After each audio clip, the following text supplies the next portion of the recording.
嗱，今日個題目咧就係《三國演義》。咁但係咧，我覺得今日咧最精彩咧唔係題目，係講者。我哋今日講者咧係馮天樂博士嘅。咁我哋有個好詳盡介紹，但我簡單講兩個故事啫。我第一次識阿天樂咧就係電台節目嚟嘅，電台節目。咁我做嘅時候咧，嗰個負責嘅即係嗰個即係叫做製作人咧，同我講天樂咧隻眼咧未必係好清楚嘅，嗱，依家真係就住佢啦嚇。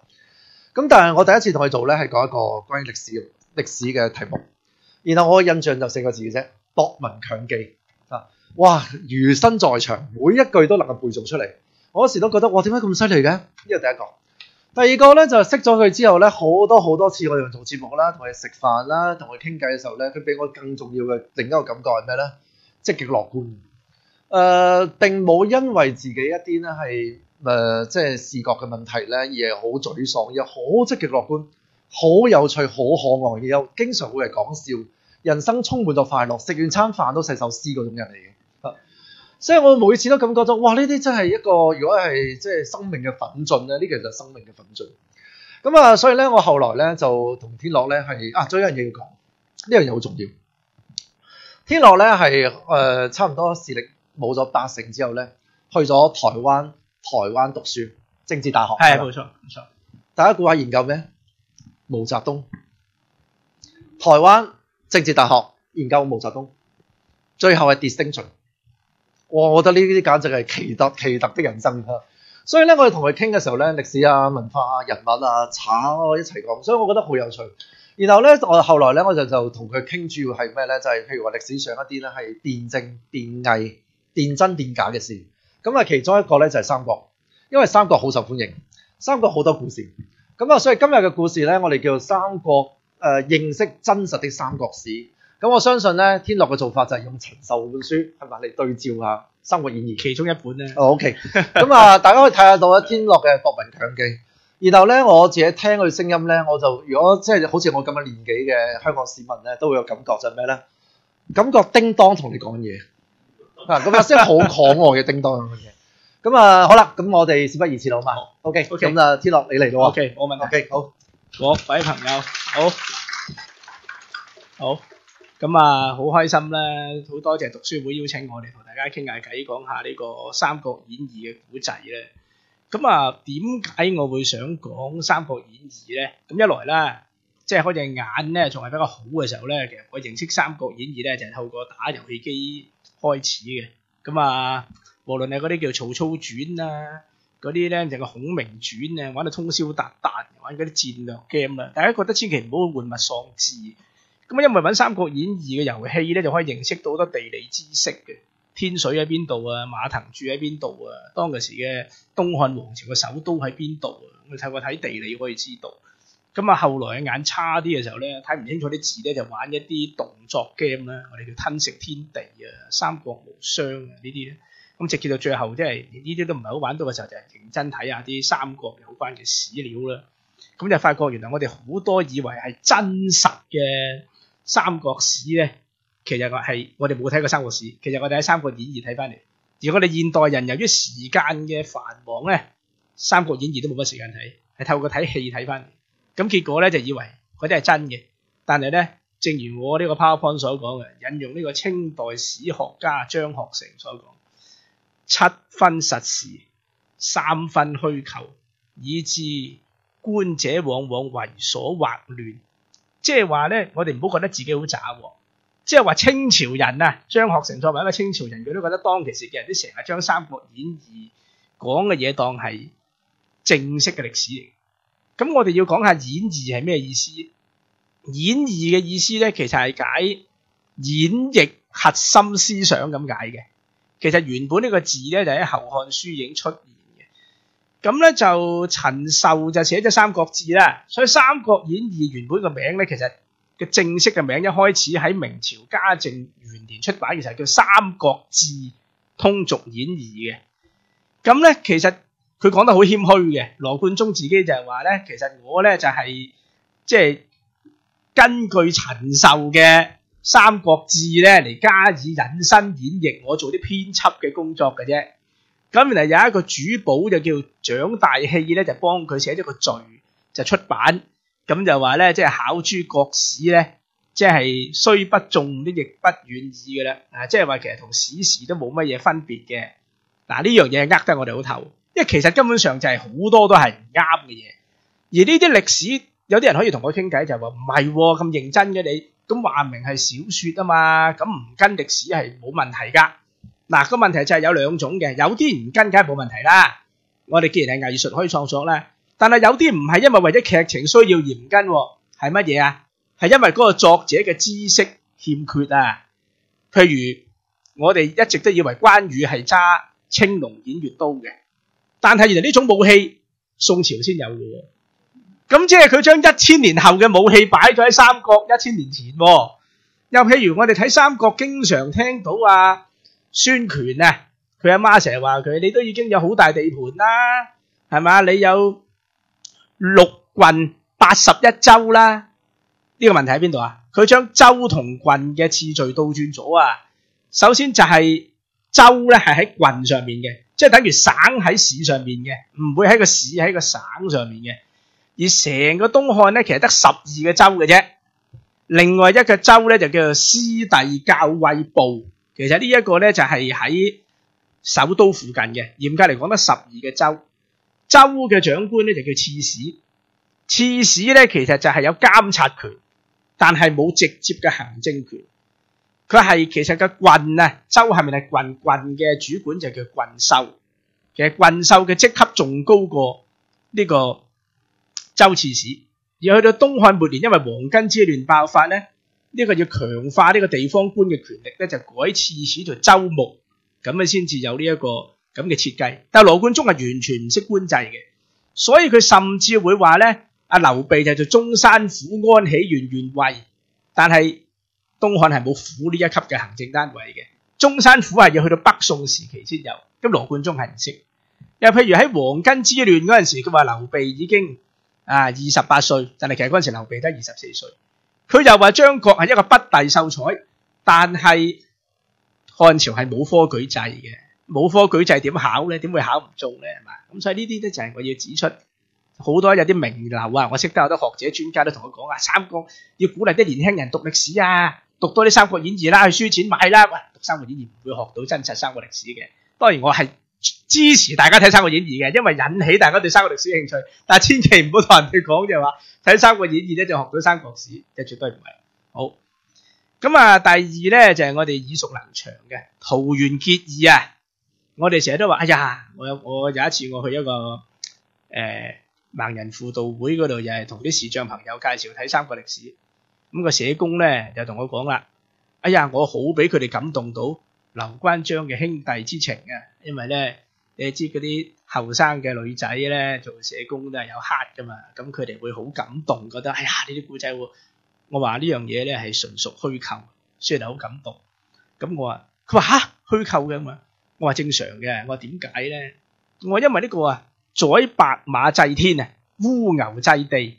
咁呢一種嘅祭祀風俗咧，如果我哋睇遼史，我哋就知道係黑丹人先有，或者係契丹人咧，我哋可以叫做有兩個讀音，即係話又係將五代十國至到北宋時期嘅風俗，仲係少數民族嘅風俗點啊，加咗落去劉關張身上面。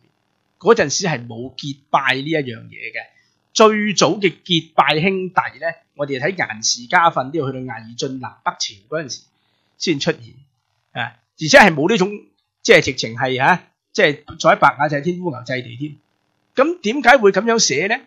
因為羅貫中係一個底層嘅文人，我哋知道以前寫小說嘅人，佢嗰個社會地位係好低下。佢咧就要透過佢自己嘅理解，你同佢講咩君臣之義啊，同佢講嗰啲儒家嘅正統價值咧，佢唔容易理解。佢就會將佢個小市民嗰種，總之我哋大家要有義氣，好似《水滸傳》咁樣，真正嘅友誼就應該係結拜，有福同享，有禍同當。我細個睇《三國演義》咧，我都覺得好兒戲。點解佢哋會結拜啊？因為劉備見到一張黃榜，黃巾賊作亂，我哋要召集天下兵馬幫手為國除亂。咁劉備就嘻嘻嗨嗨，咁然後張飛企喺後面就話：大丈夫唔為國殺賊，長嗟短嘆。跟住話：咦，你係邊個啊？咁然後佢就你係張飛咁就，我哋又去酒館度飲翻杯先啦。其實我係漢室宗親嚟嘅。喂，然後關羽就出嚟噶，喂，三唔識七係嘛，三個男人咁，然後就我哋不如做兄弟啦，咁啊同生共死啦，唔係啩？咁兒戲，所以個細個都好懷疑呢樣嘢其實，但係就冇咁多歷史做支撐。咁呢個就係你會見到一種嘅江湖藝人嘅嗰種嘅對歷史嘅理解，就只能係咁樣。好啦，咁我哋睇下呢個關羽啦，關羽係最多人崇拜噶啦，係咪？我哋講無論你係做咩職業，甚至我哋話黑白兩道啊，都有拜關二哥啊。關羽就好似一個人格嘅象徵，武功又勁，又有義氣，又唔好色，係冇咁好啊！但係我可以話俾大家聽，正如我呢個標題，關羽係個亡命之徒。雖然我哋唔知道佢犯咗咩事，但係佢肯定係犯咗法，而且咧佢係只不過史書冇講佢犯咗咩事，但係要搞到逃亡嘅，咁一定係大事，多數都係殺人越貨。河東咧就真係山西啊！咁由於冇交代到佢犯咗咩事，所以《三國演義》咧就可以憑住自己想象就話因為佢行俠仗義殺死咗當地嘅豪強，所以就要走佬，所以就識到劉備，所以就結拜咧就做老友。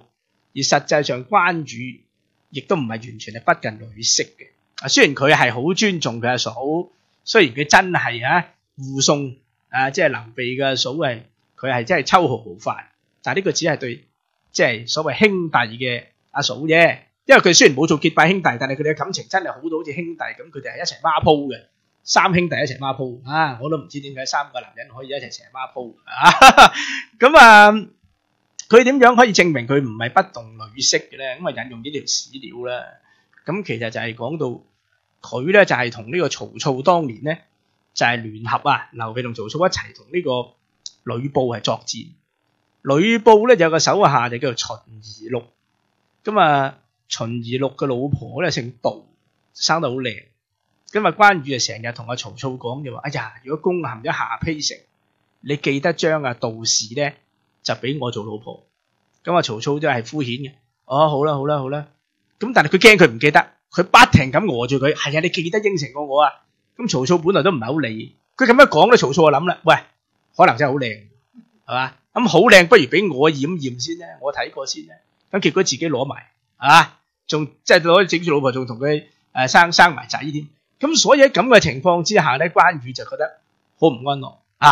如果用咁嘅角度諗，關羽唔係一個完全不近女色嘅人，係咪？佢亦都唔係一個完全即係冇咩弱點嘅人。不過呢啲史料《三國演義》係特登唔收入去嘅，因為如果收入去點神化到關羽咧？即係呢個《三國演義》好有意識咁神化關羽嘅。我哋了解關羽嘅大部分古仔，好打得嗰啲都係佢真係打得，但係我哋了解嘅打得嘅古仔多數都係假嘅。譬如我講到第4呢度，係咪華雄唔係關羽殺？我哋聽古聽得多，關羽溫酒斬華雄。華雄係乜嘢人？華雄係喺《三國演義》嘅描述下係一個非常之好打嘅武將，僅次於呂布嘅啫。好多呢個討伐董卓嘅聯軍嘅將領都係俾佢殺咗。但係歷史上記載華雄嘅資料係微乎其微，淨係知道佢係董卓手下一員大將，有幾好打，冇乜點記載到。而最慘咧就係話所謂溫酒斬華雄都係好好睇啦，就係講即係嗰陣時呢個關羽地位好卑微，就係一個弓箭手嚟嘅啫。咁佢話等我出戰啦，你哋搞唔掂，咩袁紹袁術都係歧視佢。喂，我哋冇人咩？搵個弓箭手嚟挑機個大將，唔好玩啦咁樣。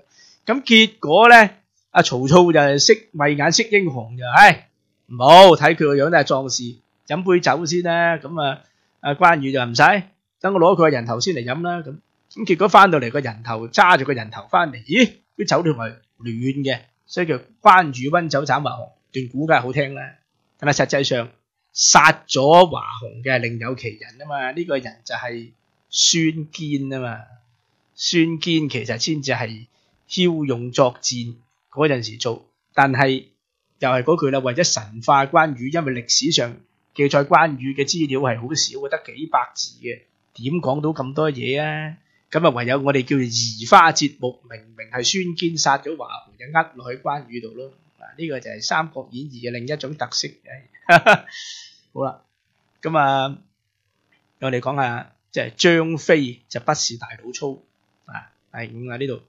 咁張飛咧，我哋就睇古仔啊睇得多啦，咩豹頭環眼啊，胡鬚立突，咁啊講嘢啊大大聲，飲醉酒就亂咁鞭人，咁啊似乎係一個有勇無謀、冇文化。講到呢個劉備三顧草廬，咁啊成日鬧佢大佬，唉，呢個婦孺使乜咁花心機揾佢啊？成日喺度擺架子，咪綁佢嚟咪得咯，使乜親身去？呢個係對張飛嘅莫大嘅誤解。我寫咗呢一首七絕咧，就係講呢個題張飛廟，就講可以概括意識嚴顏國士風。咩意思？嚴顏咧，其實咧就係喺呢個劉璋手下嘅一員猛將，嗰陣時咧就係鎮守江州，江州咧而家係重慶。劉備咧就雀巢鳩戰，就口口聲聲就話幫阿劉璋手咧，就係一齊對付張魯，就話大家都係漢室宗親。其實劉備呢個漢室宗親十居其九係假冒，司馬光都唔係好信。咁啊，但係劉璋就算啦，諗住引佢入嚟幫下手啦。大家你既然都話親戚上頭，大家都姓劉咁樣。咁啊，嚴顏已經覺得唔對路，佢話呢個人等於係獨坐空山，就養虎自衛，揾隻老虎嚟保護自己。咁結果張飛咧就真係帶兵嚟食咗佢呢個江州。咁咧，阿張飛就問佢：大軍至啊，何以不降？喂，你仲夠膽嚟拒戰？你仲夠膽嚟對抗我？咁啊，嚴顏就話：喂，卿等無狀啊，侵奪我州。喂，你哋係呢班人冇講道義。我哋呢個州咧只有斷頭將軍，無有降將軍也。我哋唔會投降。咁結果呢個張飛就話：喂，攞出嚟斬啊！咁然後呢個嚴顏就神色不變嘅，雀頭便雀頭，何為路野？斬就斬啦，咁燥做咩啫？係嘛？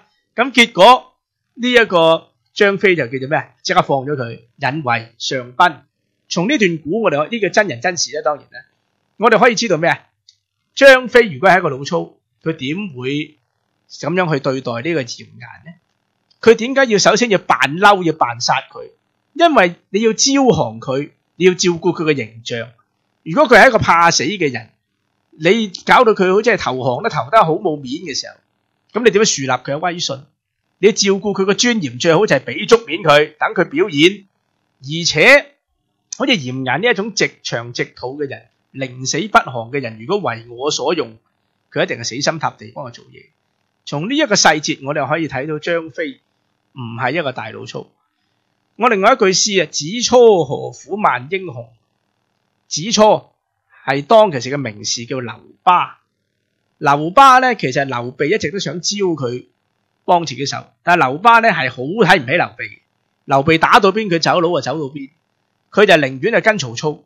點解曹操咧就叫佢招降呢個有荊州四郡嗰啲咪零陵啊、貴陽啊，但係長沙呢啲佢招攬唔到，因為佢嚟之前已經俾劉備霸咗。咁於是乎咧，佢又去投奔劉璋，點知劉璋又冇聽佢講，又放咗劉備入嚟，結果俾劉備雀巢鳩戰，食埋個益州。咁佢冇辦法啦，佢要被逼再歸順劉備。咁呢個時候張飛就想同佢做老友。張飛呢個人咧，其實係好尊重，叫愛敬君子啊，不恤小人。君子喺古代嘅意思唔一定係道德高尚，而係指一個有身份地位嘅人，有文化嘅人。但係劉巴係唔睬佢嘅，即係睇唔起佢。咁呢個諸葛亮咧就勸佢話：而家主公咧就要文武合用啊，即係你咧應該要降意雙重啦。佢話因為畢竟即係佢話雖然張飛係一介武夫啊，但係佢都係愛慕將軍嘅。劉巴同佢講咩咧？劉巴就大丈夫生於世上，應該結交四海英雄，豈能與兵子共與虎？喂，嗰隻兵仔嚟嘅咋，佢有咩資格同我傾偈啊？嗱，呢個係招積到咁嘅一個人。咁但係我就話唔好咁招積啦，佢都係英雄嚟嘅，佢識得意識呢個嚴顏。咁我話啦呢個銀甌勒銘真如也，退敵當陽，萬古崇。咩意思呢？其實張飛咧唔單止唔係一個老粗，只係我啲資料證明佢係識畫畫嘅，畫女人嘅，畫呢個美人圖。而且佢喺呢個蕩渠之戰咧，喺八芒山咧係大敗呢一個張郃啊！呢個都係曹操手下嘅一員猛將嚟嘅。咁咧佢仲攞咗佢嗰支矛咧喺嗰個山上面刻咗個碑銘啊，好犀利嘅，即係以矛刻字啊！我哋叫做咧就記低佢呢個勝貨，所以話銀鈎勒銘，真如也，好儒雅啦。退敵當陽，萬古崇係咩？就係講當年啊喺呢個赤壁之戰前夕，呢個曹操咧就追擊呢個劉備啊，用呢個虎豹騎5000兵啊，日行就300里。咁啊劉備就梗係走都走唔切啦，就丟低咗佢老婆同埋個仔。咁啊張飛就負責斷後。我哋睇得多嘅《三國演義》嘅喝斷長板橋，其實我哋有啲常識都知道，把聲幾響都唔可以喝斷條橋啊。咁咧實際上佢係掘斷條橋，但係佢都識得揸住支矛，擘大隻眼喺度嘈，就係話咩？身是將益得也，可來共決死。身是乜乜乜，即係我啊，我係將益得，唔怕死嘅放馬過嚟。嗱，身是將益得咧，嗱唔係翼德喎，呢個我又要批評羅貫中啊。羅貫中以為張飛，因為佢個名就叫阿飛，以為俾對翼佢就曉飛啊嘛，所以夾硬係叫做翼德，一對翼都係翼。實際上益德有益嘅益先至係佢嘅字。點解要咁做咧？益其實即係話咧不斷增加。其實東漢係一個崇尚儒學嘅朝代，不斷增加道德，你嘅事業就可以騰飛，係咁嘅意思。但係羅貫中佢個文化程度理解唔到呢一樣嘢，以為俾對翼佢就曉飛。咁呢個咧就係將張飛嘅名字權侵犯咗，係嘛？所以呢樣嘢又要改一改。咁啊到底咧呢一個所謂有冇呢一個曹操呢個孟德獻刀呢一樣嘢啊？呢樣嘢咧又係耳熟能詳啊！大家即係咩叫孟德獻刀？其實就係我哋睇《三國演義》咧，或者睇電視劇都睇到爛，就係講咧當年呢個董卓入京咧，就奸淫擄掠啦，無惡不作啦。咁嗰啲大臣就日日喊苦喊忽啦，王允嗰啲就話：哎呀，即係呢個真係賊神當道啊！如何如何？曹操就參加咗佢哋嘅宴席，就喺度話：你哋日喊夜喊，係咪想喊死董卓？喊董卓係唔會死嘅。咁啊，王允佢哋就鬧佢咧：你有冇人性㗎？漢室傾頹，你仲喺度講啲風涼話？咁佢話：我唔係冇人性，不過喊係解決唔到實際問題。我咧就諗住行食佢，我扮服侍佢。有把7星寶刀，咁啊董卓咧就好肥嘅，咁咧就見咗阿曹操之後咧就我好眼瞓，我瞓，我服侍你瞓咧，我幫你把風，咁咧就無啦啦掹把刀出嚟啦，曹操就，咁啊董卓突然間醒咗就望到塊鏡折射話：咦，孟德何為？你掹把刀嚟做咩啊？咁呢個曹操即刻跪低咗：哎呀，其實呢把嘢我係獻俾太師嚟嘅，呢把嘢削鐵如泥，好正嘅。咁阿呂布就翻嚟啦。咁就話：我哋有隻太師有隻馬送俾你啊！即係嗰隻赤兔馬啊嘛，即係你可以俾啲馬你騎下啦，係嘛？咁呢隻馬咧，佢一騎就梗係唔翻嚟啦，騎一隻馬，咁然後就追殺佢啦，董卓啊！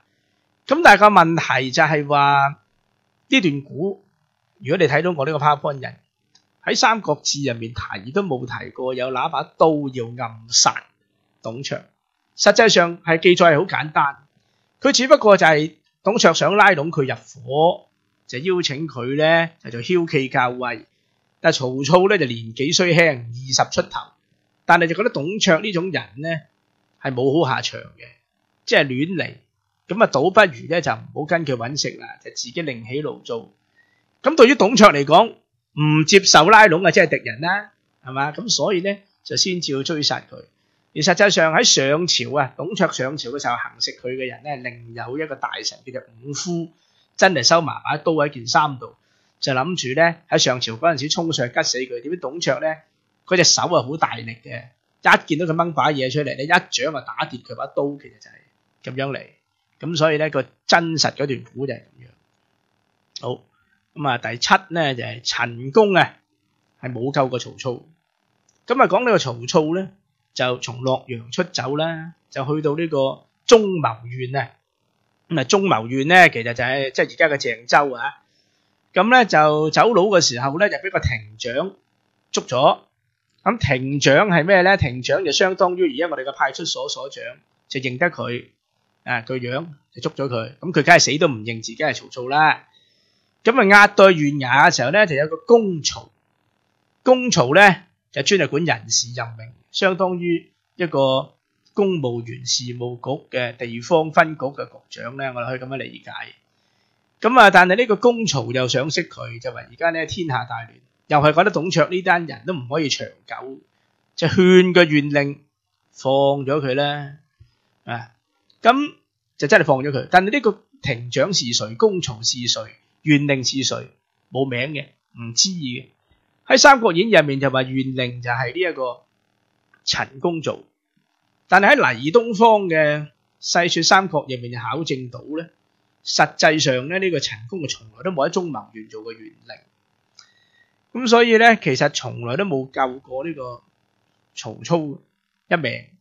咁所以後來就講到呢個曹操啊殺咗呂伯奢一家嘛，就話有個恩人接待自己，點知佢成家人咧就因為磨刀想劏豬，俾阿曹操就俾阿曹操殺咗。人哋講咗句寧交我負天下人，憂交天下人負我。但係實際上咧呢個人嘅原文係指寧我負人，就無人負我。但係羅貫中要醜化曹操咧，就要講為我要辜負晒天下嘅人都好過天下嘅人辜負我。佢原本係嘆一口氣，唉，寧願我對唔住人，多過人哋對唔住我啦，就改為哈哈哈，寧願我對唔住全世界都冇過全世界對唔住我。哇，嗰個醜化程度高咗100倍。好，講到第8，沒有貂蟬這個人。咁啊，我哋睇呢一個咩四大美人咧，我哋成日講咩人啊？四大美人啊，貂蟬啊，咩王昭君啊、楊貴妃啊、趙飛燕啊。另外嗰3個係真嘅，另外呢個大家都識嘅係假嘅，唔存在嘅，亦都係喺黎東方呢一本《細說三國》入面有講。其實貂蟬係一個即係後宮入面嘅女官名，個地位好低，就唔會有一個人姓貂就叫阿蟬。咁啊，但係呢個古仔係咪完全冇根據嘅咧？又唔係。嗱，的確王允係同呂布聯合殺死董卓。而呂布咧同董卓的確係有矛盾嘅喎。原來咧喺《後漢書》咧，如果我哋研究下咧，呢個呂布曾經為咗一件小事同董卓係有爭執。董卓隨手攞住一支手擊係掟佢嘅，咁呂布閃得快就避開咗。但係到底呢件係一件咩事唔知道。呂布即刻請罪，董卓都算數，就繼續揾咗呂布做自己嘅頭號保鏢。但係呂布呢個人真係好好色。佢真係同董卓一個不知名嘅侍妾係通姦嘅。咁於是喺羅貫中嘅筆下就覺得兩者幾好啊。就揾個貂蟬就做王允嘅養女。而王允的確亦都係勸呂布作反咧，大家都係山西人啦，同鄉啦，而且阿呂布都有講唔得，係嘛？即係我同阿老董咧都係父子嚟嘅。咁佢話點為父子啊？將軍姓呂，太師姓董。佢話而且佢攞把嘢掟你嗰陣時，佢有冇當佢係你個仔啊？冇啊嘛！你而家驚死都驚唔切咧，仲講咩父子啊？咁樣，然後呂布就落答，即係都驚住董卓知道佢同佢個侍妾通姦，咁啊乾脆就一不做二不休就殺董卓。但係咧，其實呢個貂蟬確實係不存在。好啦，咁啊，我哋聽得多啦。9就係呢個關羽是否斬顏良誅文醜。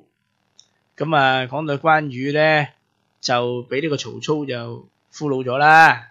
咁俘虜咗咧，佢就話一定要幫阿曹操立功嘅。雖然我個心啊只有我大佬啊劉備，咁但係我都唔會白食白用你嘅嘢嘅。咁我都要立咗功先走。咁呢個時候咧，就要打呢個官渡之戰嘅前哨戰，叫白馬之圍。咁咧就揾一個頭號大將，就叫顏良咧，就係幫阿袁紹手就做主帥。咁啊，關羽咧其實就唔係攞把刀去斬嘅。如果你睇我呢個《三國志》已經講，佢係刺啊，即係吉啊。咁所以咧，其實第一就係顏良冇諗過佢會係殺自己，因為嗰陣時劉備咧就係依附於袁紹嘅。咁係人都知道你係劉備嘅親密戰友，咁啊梗係諗住你嚟都係 join 我哋共同抗曹噶啦。點諗過你嚟其實係即係無啦啦衝上嚟一嘢就吉死咗，係嘛？呢個顏良，其實顏良係咁樣係唔係咩咁光彩嘅事？雖然好似好神勇咁，哎呀，即係毫無聲無息一個人就衝上去萬軍之中攞咗主帥嘅人頭，但係你要記住係人哋反應唔切，唔知乜嘢事嘅情況下俾你吉死咗。咁如果係吉嘅話，就當然唔係用刀去斬㗎啦。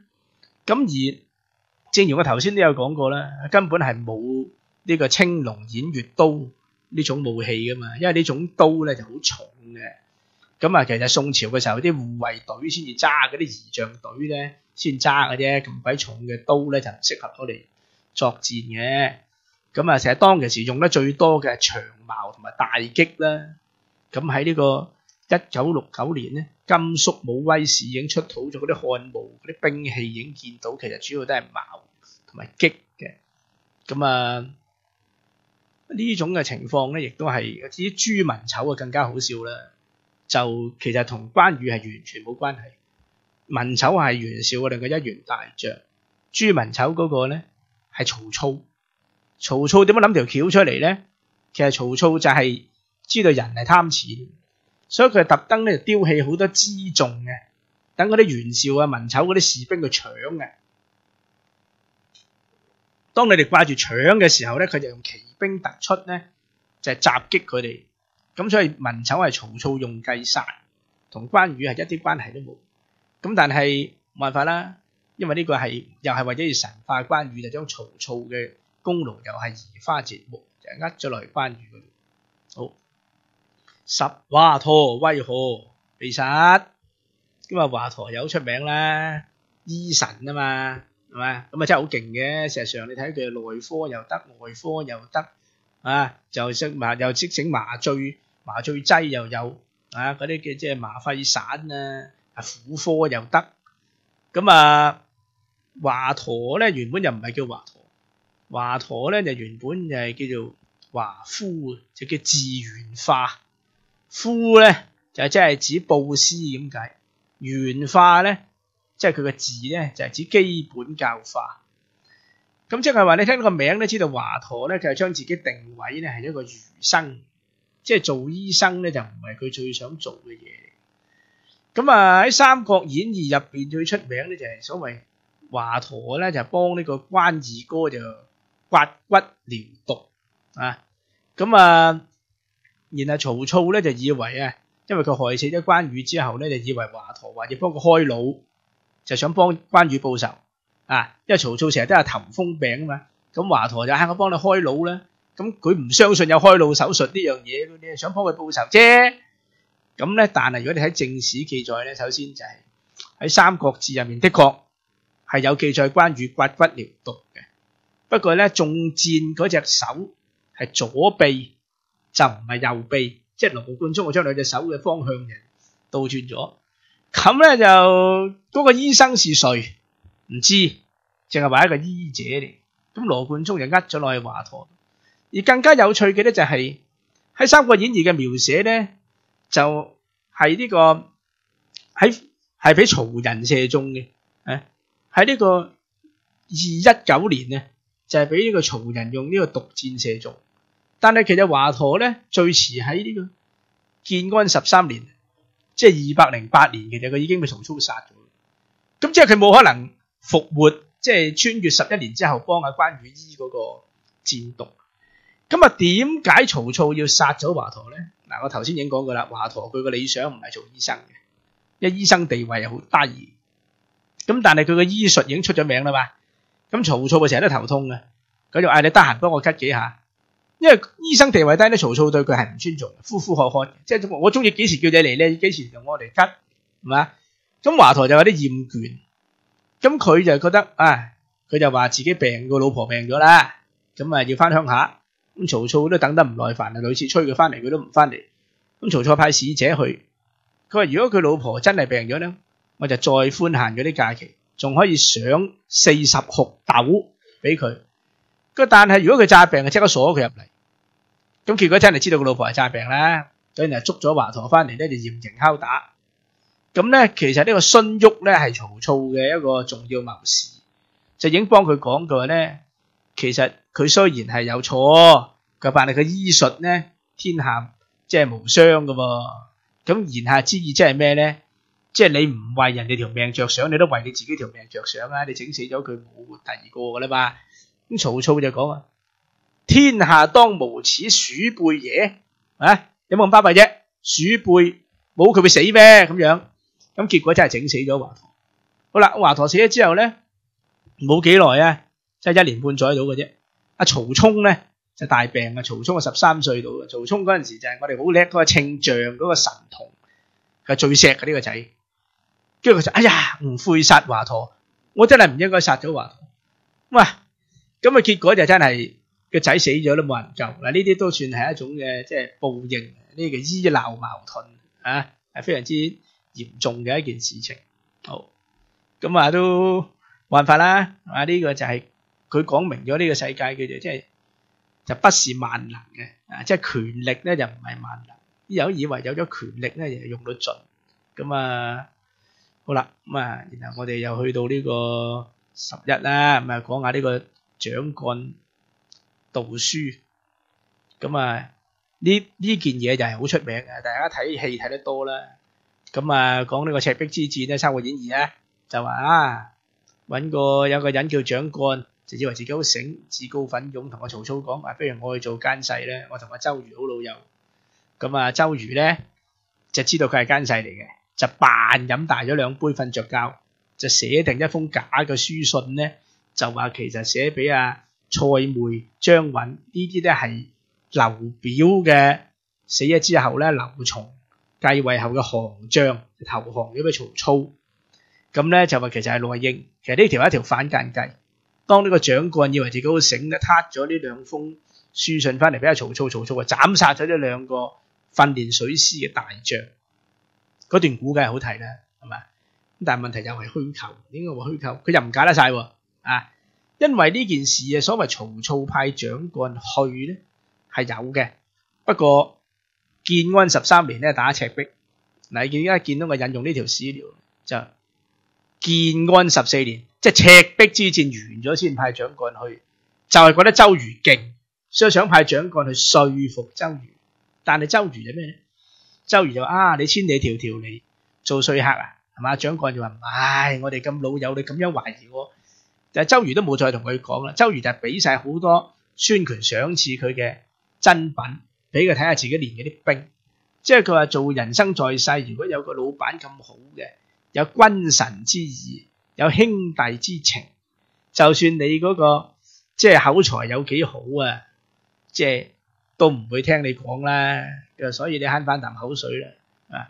咁所以呢個蔣幹咧就話，同阿曹操講都係冇，我哋都係冇希望噶啦。即係佢唔會歸順我哋嘅，佢哋嗰個關係好好嘅。阿周瑜呢個人品德好高。咁所以咩蔡瑁、張允其實係毫髮無損，係冇俾曹操殺到嘅，係羅貫中殺咗佢哋，唔係曹操殺咗佢哋。好，12沒有草船借箭這回事。好得意，我哋成日講草船借箭。如果你大家睇過一套電視劇叫《回到三國》咧，講阿馬國明係香港人嚟嘅，穿越時空翻咗去三國。阿林峰做諸葛亮嘅。咁佢同阿林峰講，我哋香港人有條橋好勁，叫博大霧。咁你不如咧就整啲草船借箭，就過去試試啦。咁搏命射箭啦，係咪？咁因為講阿周瑜本來想整蠱諸葛亮啊嘛，即係話3日之內籌10萬支箭翻嚟，籌唔到軍法從事。諸葛亮一口應承。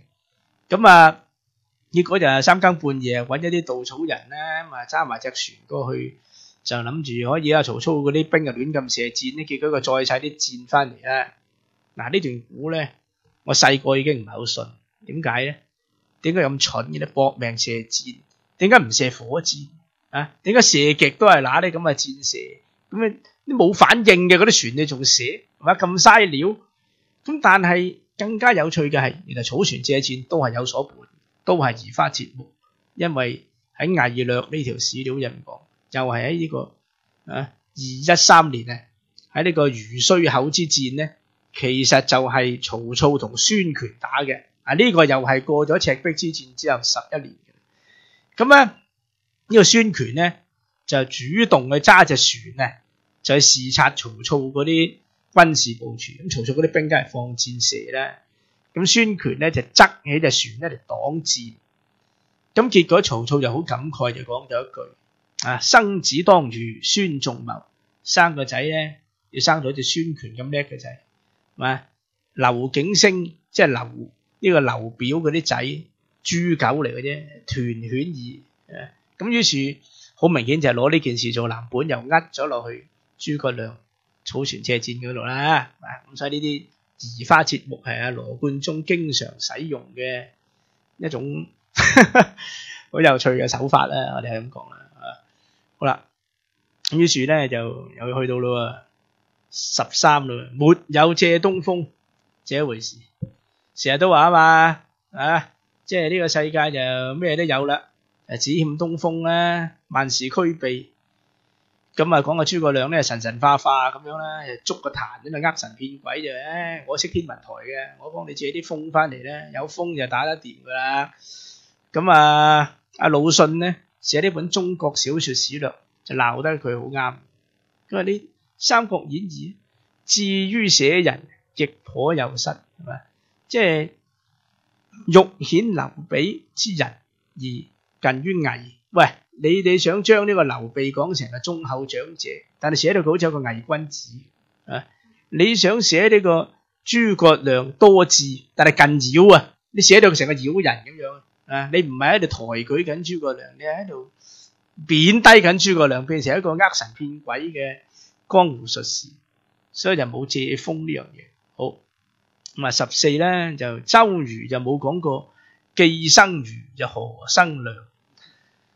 我哋即係人生嘅經常都有聽呢句嘢，既生瑜就何生亮。諗下自己細個讀書咧，如果有個同學永遠都叻過你嘅，永遠咧你考第二佢係考第一，你就會好似周瑜咁。喺《三國演義》入面，周瑜係一個小氣鬼嚟。周瑜同諸葛亮合作緊，已經成日想算計佢，成日想整死佢。咁到自己咧激到所謂呢個賠了夫人又折兵，俾呢個諸葛亮笑佢啊嘛。周郎妙計安天下，賠了夫人又折兵，激到死咗，係嘛？實際上咧，周瑜佢嘅人品係好好嘅。我哋睇呢個，無論係佢嘅對手定係佢嘅朋友都係讚。譬如程普就話佢與周公瑾交，如飲純露，不覺接醉。喂，程普係一個老臣子，程普係好惡嘅，佢好睇唔起周瑜。周瑜係一個對佢嚟講係一個小朋友，30零歲，32、3歲就做大都督啊！即係你知道一間公司都係咧，一個新進嘅人，你話你嚟揸旗，啲老臣子都會服你，所以就成日鬧佢，成日羞辱佢。但係周瑜就忍嘅。可能呢個程普後來都發覺周瑜咧係做得嘢，亦都覺得佢真係好有涵養，咁都肯忍。於是就化干戈為玉帛，就哎呀呢個人真係好，我同佢交往咧，我就好似飲緊美酒咁啊，純露呢啲美酒啦，飲下飲下都醉。咁劉備亦都有講，即係話都話佢喂呢個周瑜啊，都係頗有氣度嘅。不過咧話佢文武籌略，不過呢一句後邊呢句好得人驚喎，不久為人臣矣。喂，呢句嘢係有挑撥成分，因為劉備呢番說話讚周瑜呢番說話同邊個講咧？同孫權講嘅，即係你呢個人都好勁，係咪？你呢隻頭馬都文武全才嘅，不過佢可能你撳佢唔住，咁個人可能係唔會忠心於你嘅。咁點解佢會咁樣去講咧？其實就係因為周瑜有少少擺架子，因為話就話孫劉聯盟就打曹操，但係人都知道劉備係俾曹操打到落難先至嚟派諸葛亮嚟游說嘅啫。即係你拿住嗰萬零人，你就話同我聯盟，實際上我為主，而且呢個劉備仲有啲縮骨嘅，將幾千人就收埋，唔攞晒出嚟戰場嗰度。咁所以周瑜咧就比較下馬威嘅。原本啊劉備就話：喂，不如你過嚟我隻船度傾下偈，即係研究下點樣抗曹咧。咁周瑜就話唔得閒啊，不如你嚟咧，好嘛？即係呢個就係個主導權要齋我度啊嘛，我嚟你嗰度，我主場啊呢度，係嘛？咁所以劉備梗係個心有多少不是滋味，所以見到孫權嘅時候咧，就表面上就讚周瑜，其實就有一啲離間嘅成分嘅，就講咗呢句嘢。好，15啦，曹操赤壁之戰點解會失敗咧？因為有血吸蟲病啊！呢樣嘢大家都好難諗得到，即係話，喂，大家諗一諗，即係成日都話咩火燒連環船咧？就因為有個叫龐統嘅人就大整蠱，就叫曹操，即係你嗰啲人，你咪成日暈船浪啊嘛。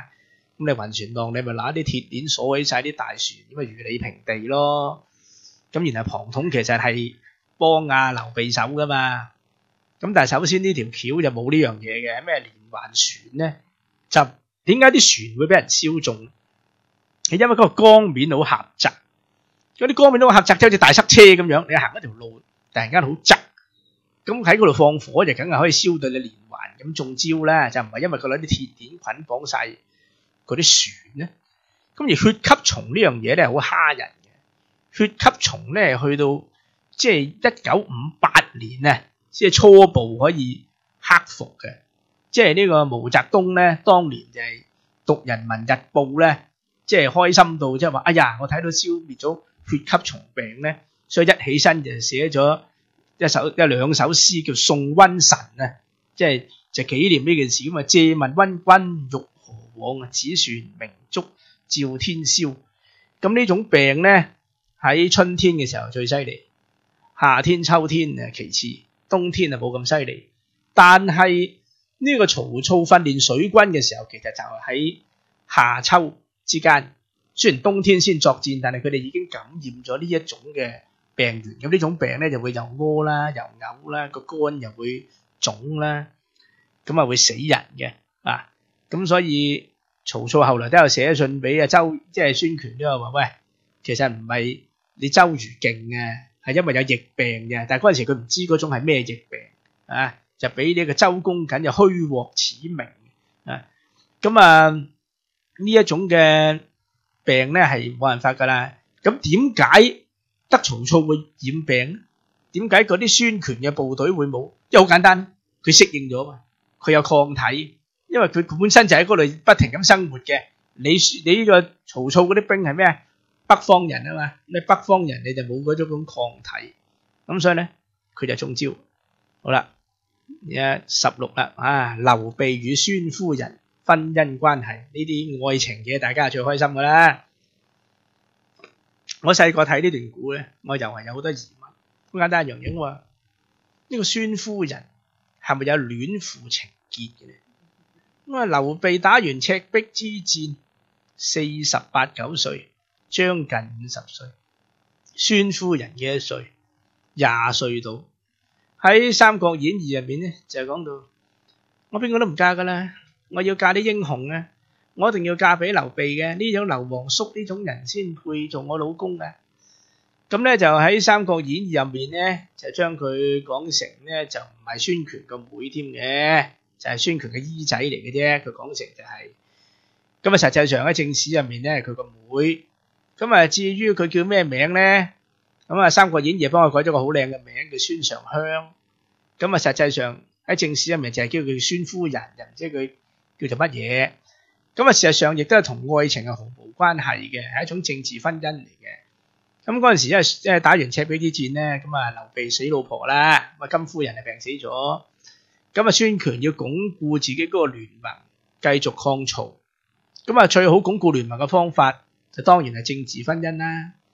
咁喺政治婚姻入面咧，就從來冇人考慮嗰個女方嘅感受係乜嘢嘅，會唔會年紀太大啊？呢個做孫權咁嘅大哥都算係即係極品啦嚇，即係將個妹就拱去俾個做得自己個妹個老豆嘅人就做老婆啦。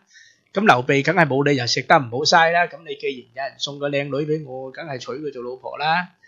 咁嘅情況之下咧，但係都唔係過得咁好嘅。點解咧？因為孫夫人咧，佢繼承咗孫氏家族嗰種尚武嘅基因啊，即係我的野蠻女友啊。簡單啲講就係中意拿刀拿槍嘅。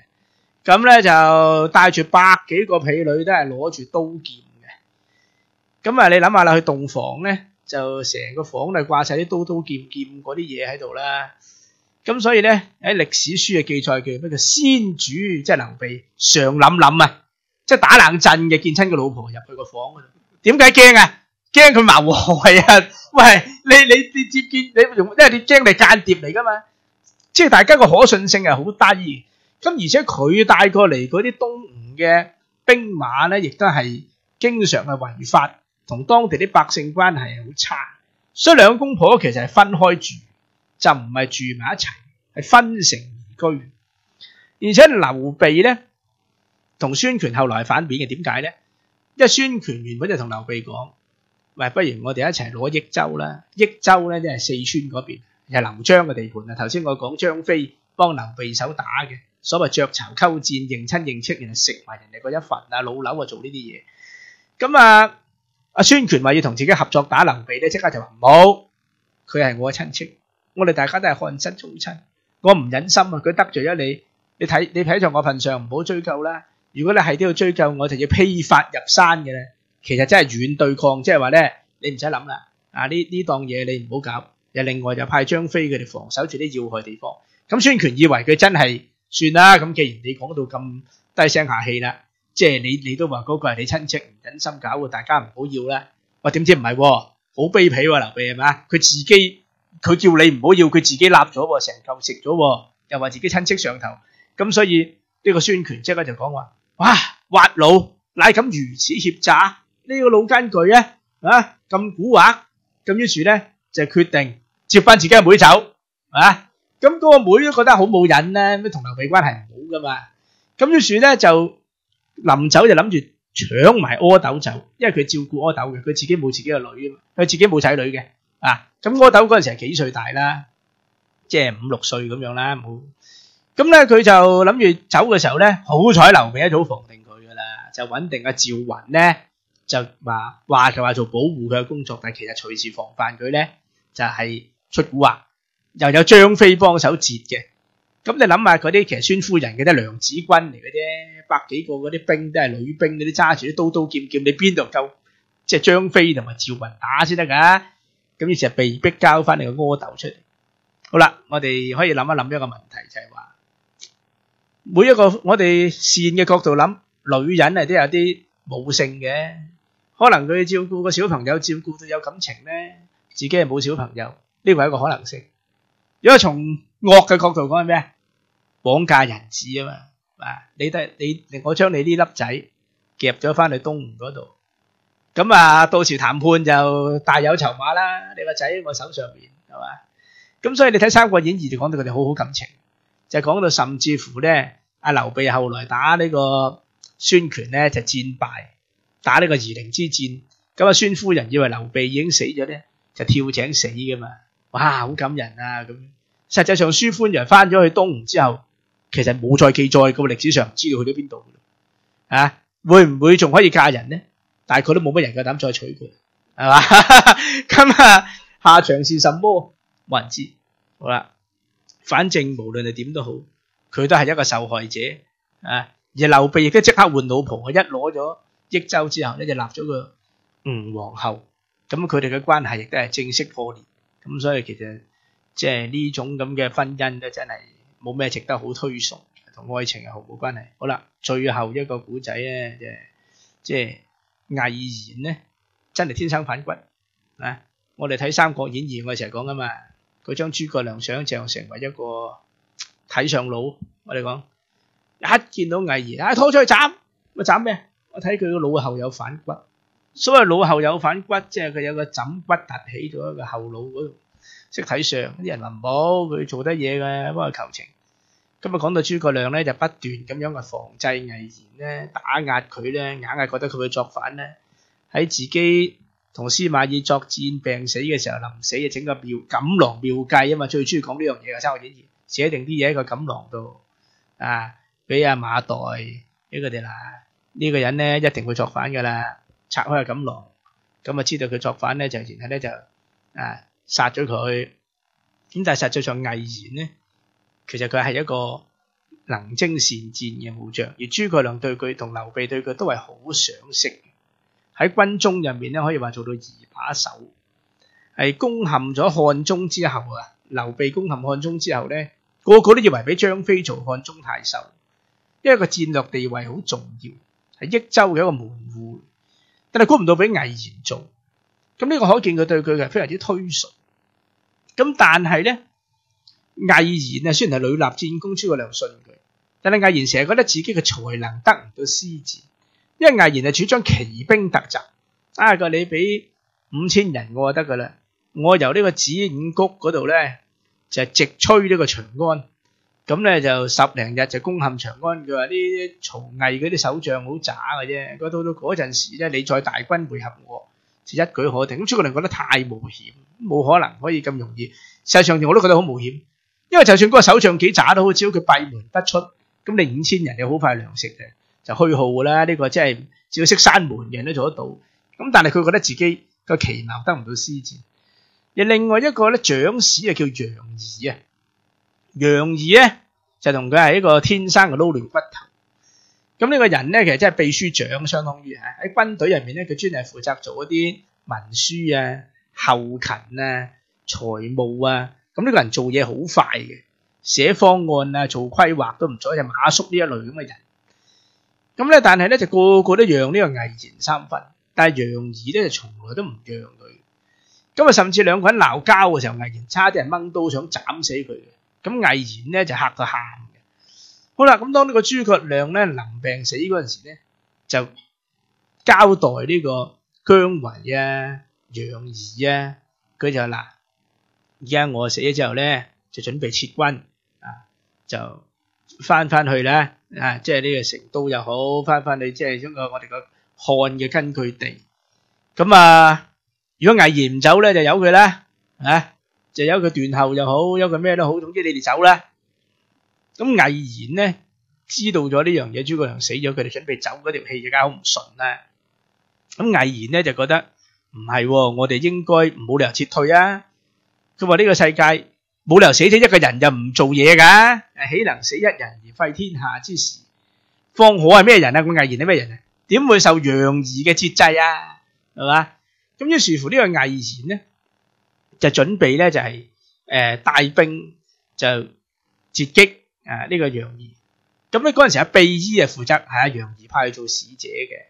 咁費禕同阿魏延講，佢話唔會嘅，佢話楊儀係個文官啫，唔識軍事嘅。佢唔會違抗你嘅命令嘅，佢哋不如放我翻去，係嘛？我幫你說服佢。咁魏延一時疏忽就應承咗佢。其實費禕係點佢嘅。咁魏延即刻就已經發覺後悔，想追佢都追唔切。咁然後魏延發覺佢哋都係拋棄自己嘅時候咧，佢就自己派兵咧，就首先佔據咗一啲要害嘅關隘，然後咧燒毀咗個棧道，等佢哋走唔到。甚至係同呢個楊儀咧發生小規模嘅戰鬥。咁所以呢個楊儀咧就派將領咧就係同呢個魏延佢哋講，就話而家丞相都屍骨未寒，你哋就作反，係嘛？咁結果嗰啲魏延嘅部卒都覺得魏延係唔啱。咁所以雖然魏延同楊儀都係大家一齊上書俾呢個劉禪，俾呢個吳太后，都話對方作反。咁但係嗰啲文官集團咧，蔣琬啊、費禕啊呢一批人係傾向楊儀，於是個個都話係魏延作反。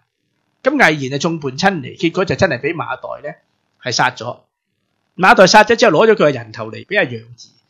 阿楊儀咧踩住佢嘅人頭，就講話，即係你仲可以作惡用怒復能作惡否？呢啲就小人得志便猖狂，唔單止踩對方嘅人頭泄憤，仲將人哋3族人都殺晒。但係又係善有善報，惡有惡報。半年後呢個楊儀咧，呢因為佢以為自己立咗不世奇功啊嘛。但係實際上，我相信朝廷咧好快就意識到其實魏延唔係真係有心作反。雖然佢嘅舉動係唔啱，同埋佢違抗呢個諸葛亮嘅遺命，佢甚至係襲擊個友軍嘅行為。但係一個人要作反係唔會咁樣作反法。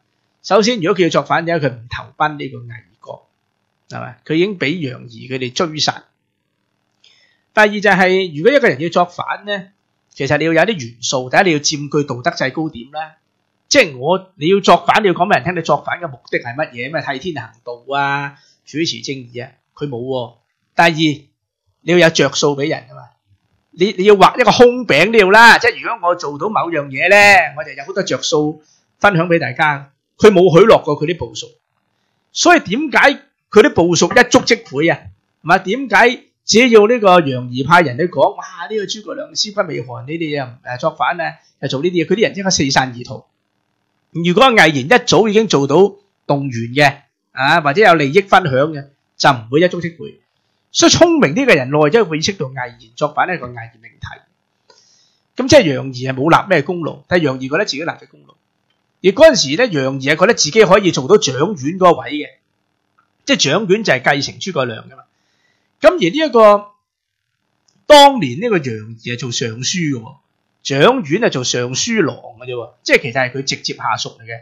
而家下屬變咗自己頂頭上司，於是佢就成日喺度埋怨。呢個時候秘醫又出場，個個都冇乜人夠膽探呢個楊儀。其實楊儀如果呢個人醒目啲咧，佢應該諗，即係黃鼠狼拜年啊！即係點解無啦啦秘醫會嚟探我咧？唔通佢真係同我咁老友？佢真係以為佢係個老友，咁佢同我吐苦水咧，我就話：唉，其實都係，我都好後悔，早知係咁，我當初投奔魏國好過啦，使咩立功啊？咁秘醫梗係要回報俾朝廷啦。哎呀，原來佢係想作反嘅，佢有抱怨呢樣嘢。咁原本都係流放佢去邊地嘅啫，變咗一個百姓，但係佢繼續咧。係寫書寫信去攻擊呢個掌院，咁冇辦法啦，做百姓都做唔成，就打入監獄，結果佢喺監獄就自殺而死。而呢件事都係距離佢消滅魏延三族半年嘅，咁呢個就真係因果報應，有時都真係唔好話完全唔相信。好，咁啊，今日我同大家講《三國演義》咧，講到呢度，留翻啲時間同大家傾下偈先，多謝大家。好。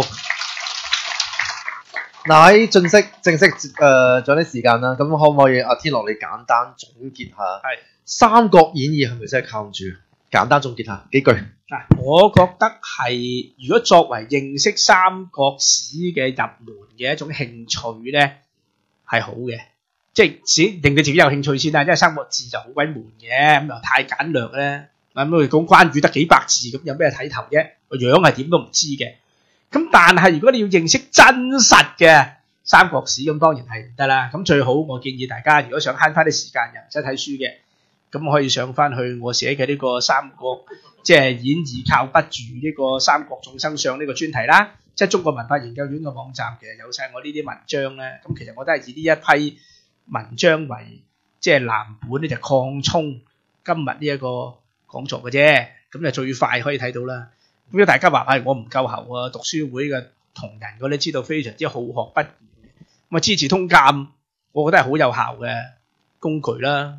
咁啊，好睇過《三國志》嘅，因為《三國志》咧，佢零零碎碎啊，即係佢咁多個傳，個傳下面有好多注，睇完我都唔記得咗邊個打邊個啦。但係你資治通鑑咪將好多個散嘅古仔串起嚟，係逐年逐月咁講啊嘛。咁所以可以，我覺得考慮下先睇資治通鑑啦，然後睇下啲現代嘅歷史學家都有嘅。咁譬如話呂思勉《三國史話》啦，田餘興嘅《秦漢魏晉史探微》啦，馬直傑嘅《三國史》咧，或者係日本學者金文京嘅《三國志的世界》啦，我可以介紹我呢啲書俾大家咯。其實係啦，就係咁啦。好，唔該天樂。Okay. 咁啊嗱，我想不如簡單喺發問之前，我做一個簡單嘅調查先。在座邊位市民係真係完整或者完整節錄式睇過《三國演義》嘅？哦，都多喎，都多。OK， 好啦。咁啊嗱，好啦，咁啊，我哋不如就正式進入呢個問答環節啦。咁我哋首先係即係在現場嘅觀眾先嘅，係嘛？後我哋先至睇網上嘅朋友。咁有冇同即係其實我哋個題目我諗可以開放啲嘅，除咗《三國演義》之外，可能係更多即係歷史嘅真真假假、是是非非一大串嘅。咁啊頭先咧，事實上咧，我聽天樂呢個講座咧，其實係需要一啲基本功嘅。佢入邊講到好多人物咧，我都諗下邊個嚟嘅呢個啊？因為《三國演義》已經係好多年之前讀嘅書嚟嘅。咁啊，尤其係啲人物不斷咁樣分層出現咧，咁就相當之係要消化。咁第二咧就係大家有聽阿天樂講書都係得意嘅，佢完全唔需要靠任何嘅輔助嘅喺個腦入邊嘅，所以我同佢做節目咧好開心嘅，完全唔使背誦嘅。我一唔記得我就喂天樂你講，咁就得㗎啦。OK，好正嘅，完全係一個即係步行中啲電腦。OK， 我睇下在座有冇各位有啲問題啊？我本身有啲問題嘅，但係有冇問題？好，唔該。好，唔該。請教下馮博士啦。首先多謝你頭先咁精彩嘅分享。多謝。好啊。咁啊，講咗三國之外咧，其實類似《三國演義》呢啲咁嘅書咧，喺坊間有好多嘅。咁我諗最出名嘅就係金庸嘅小說。係啊。咁佢講好多歷史故事，咁似層層咁啦嚇。鹿鼎記都幾似嘅。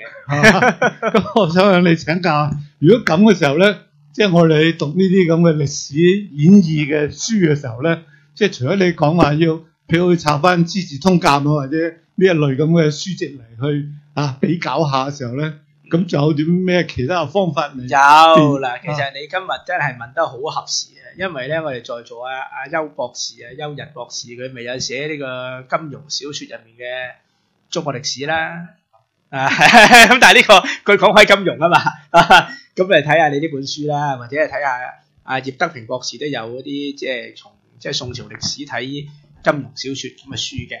咁我諗你睇呢兩本書之後咧，你對呢個金庸嗰啲小說嘅古仔咧，有邊啲真邊啲假都清楚啦。當然啦，有一個仲快渠道就可以上網 broadcast 版咧，聽翻我喺廣東廣西我講咗一集就係《射雕中嘅宋元史事》啊。咁就係我同阿許晶阿蘇軾咧，我都有講呢個射雕嘅古仔嘅。咁可以大家睇啦。咁遲啲我6月到應該都會喺香港電台講一集鹿鼎記。咁我哋又係講下鹿鼎記嘅真真假假。咁呢個係最快嘅方法。慢啲嘅方法就係睇下邱博士嘅書。係啦。咁我不如都講幾句啦，好嘛？四大名著入邊咧，其實我自己細個時候咧最唔中意睇咧就係《水滸傳》嘅。因為一紮男人打打殺殺又係咁樣不斷重複。咁但係隨住年紀大咧，而呢一刻咧，我其實好中意睇《水滸傳》，即係話咧喺睇嘅過程入邊咧，我覺得作者咧起碼殺過人嘅，佢淨係知道個底層嗰個即係我哋個即係嗰個嗰個年代嘅底層社會點運作嘅，尤其係嗰個監獄點處置啊。其中一幕咧，我覺得係印象好深刻嘅，就係潘金蓮武松要殺潘金蓮係嘛？其中一節咧，所有電視劇都冇呈現出嚟咧，佢其實係將潘金蓮嘅衣服拉開嘅。咁當然咧，有好多人以為就係因為武松鹹衫住，梗唔係啦因為武松目的係咩咧？就係攞佢嗰個內臟出嚟嘛。係啊，挖心。佢要準確落去啊嘛，所以佢係唔掹走嗰件衫。冇錯。我睇完呢一節，我直覺覺得作者起碼見過殺人。嗰個詳盡嘅點樣用隻腳鉗住個梁肩。哇！我覺得啲好精彩，好暴力嘅。所以咧，其實就呢啲故事有好多嘢嘅。佢反映咗當時嘅一個底層社會嘅運作。好啦，咁第二樣嘢就係金庸就係呢個故事啦。即係如果金庸咧，你係用一個歷史角度去讀金庸咧，你就算啦。我覺得即係最簡單一樣嘢，譬如話我哋睇《倚天屠龍記》，我成日都問一啲同朋友嘅，就係六大派圍攻光明頂係冇可能噶嘛。因為第一個問題，光明頂喺邊度啊嘛？光明頂係新疆嘅南疆啊嘛。六大派同佢最遠距離嗰個叫做嵩山少林啊嘛。你用 Google 地圖度嘅距離係2343公里嘅。OK， 正常人要行大約係7個到9個月嘅。咁即係話嗰班尼姑啊咩就等班和尚要等1年嘅。咁冇可能。即係話咧，如果你用呢種好真確嘅歷史角度去睇咧，呢啲就算啦，絕對做唔到嘅。但係我覺得最有趣的地方就係咩咧？就係俾我哋知道原來古代即係應該咁講，佢用現代嘅骨去一個古代嘅皮去包裝，用呢個理解會好啲。咁啊，所以就我覺得都係一種演繹嘅故事嚟嘅。OK， 如果太認真就真係即係自己揾自己笨，我覺得係。OK， sorry， 唔該晒，好，問題呢度啊。OK， 好，咁啊，再嚟一個在座同朋友嘛，有冇多個問題？唔該，OK， 邊個？好，唔該。有個問題想請教兩位嘅。咁喺呢個係《三國演義》裏邊出現一個人物叫關羽啊。咁呢個人咧真係好厲害啊！即係如果我哋睇古時咧，你無論儒釋道三家咧都尊崇佢嘅。咁啊，儒家啊讚賞佢忠義啊，文武兼備啦。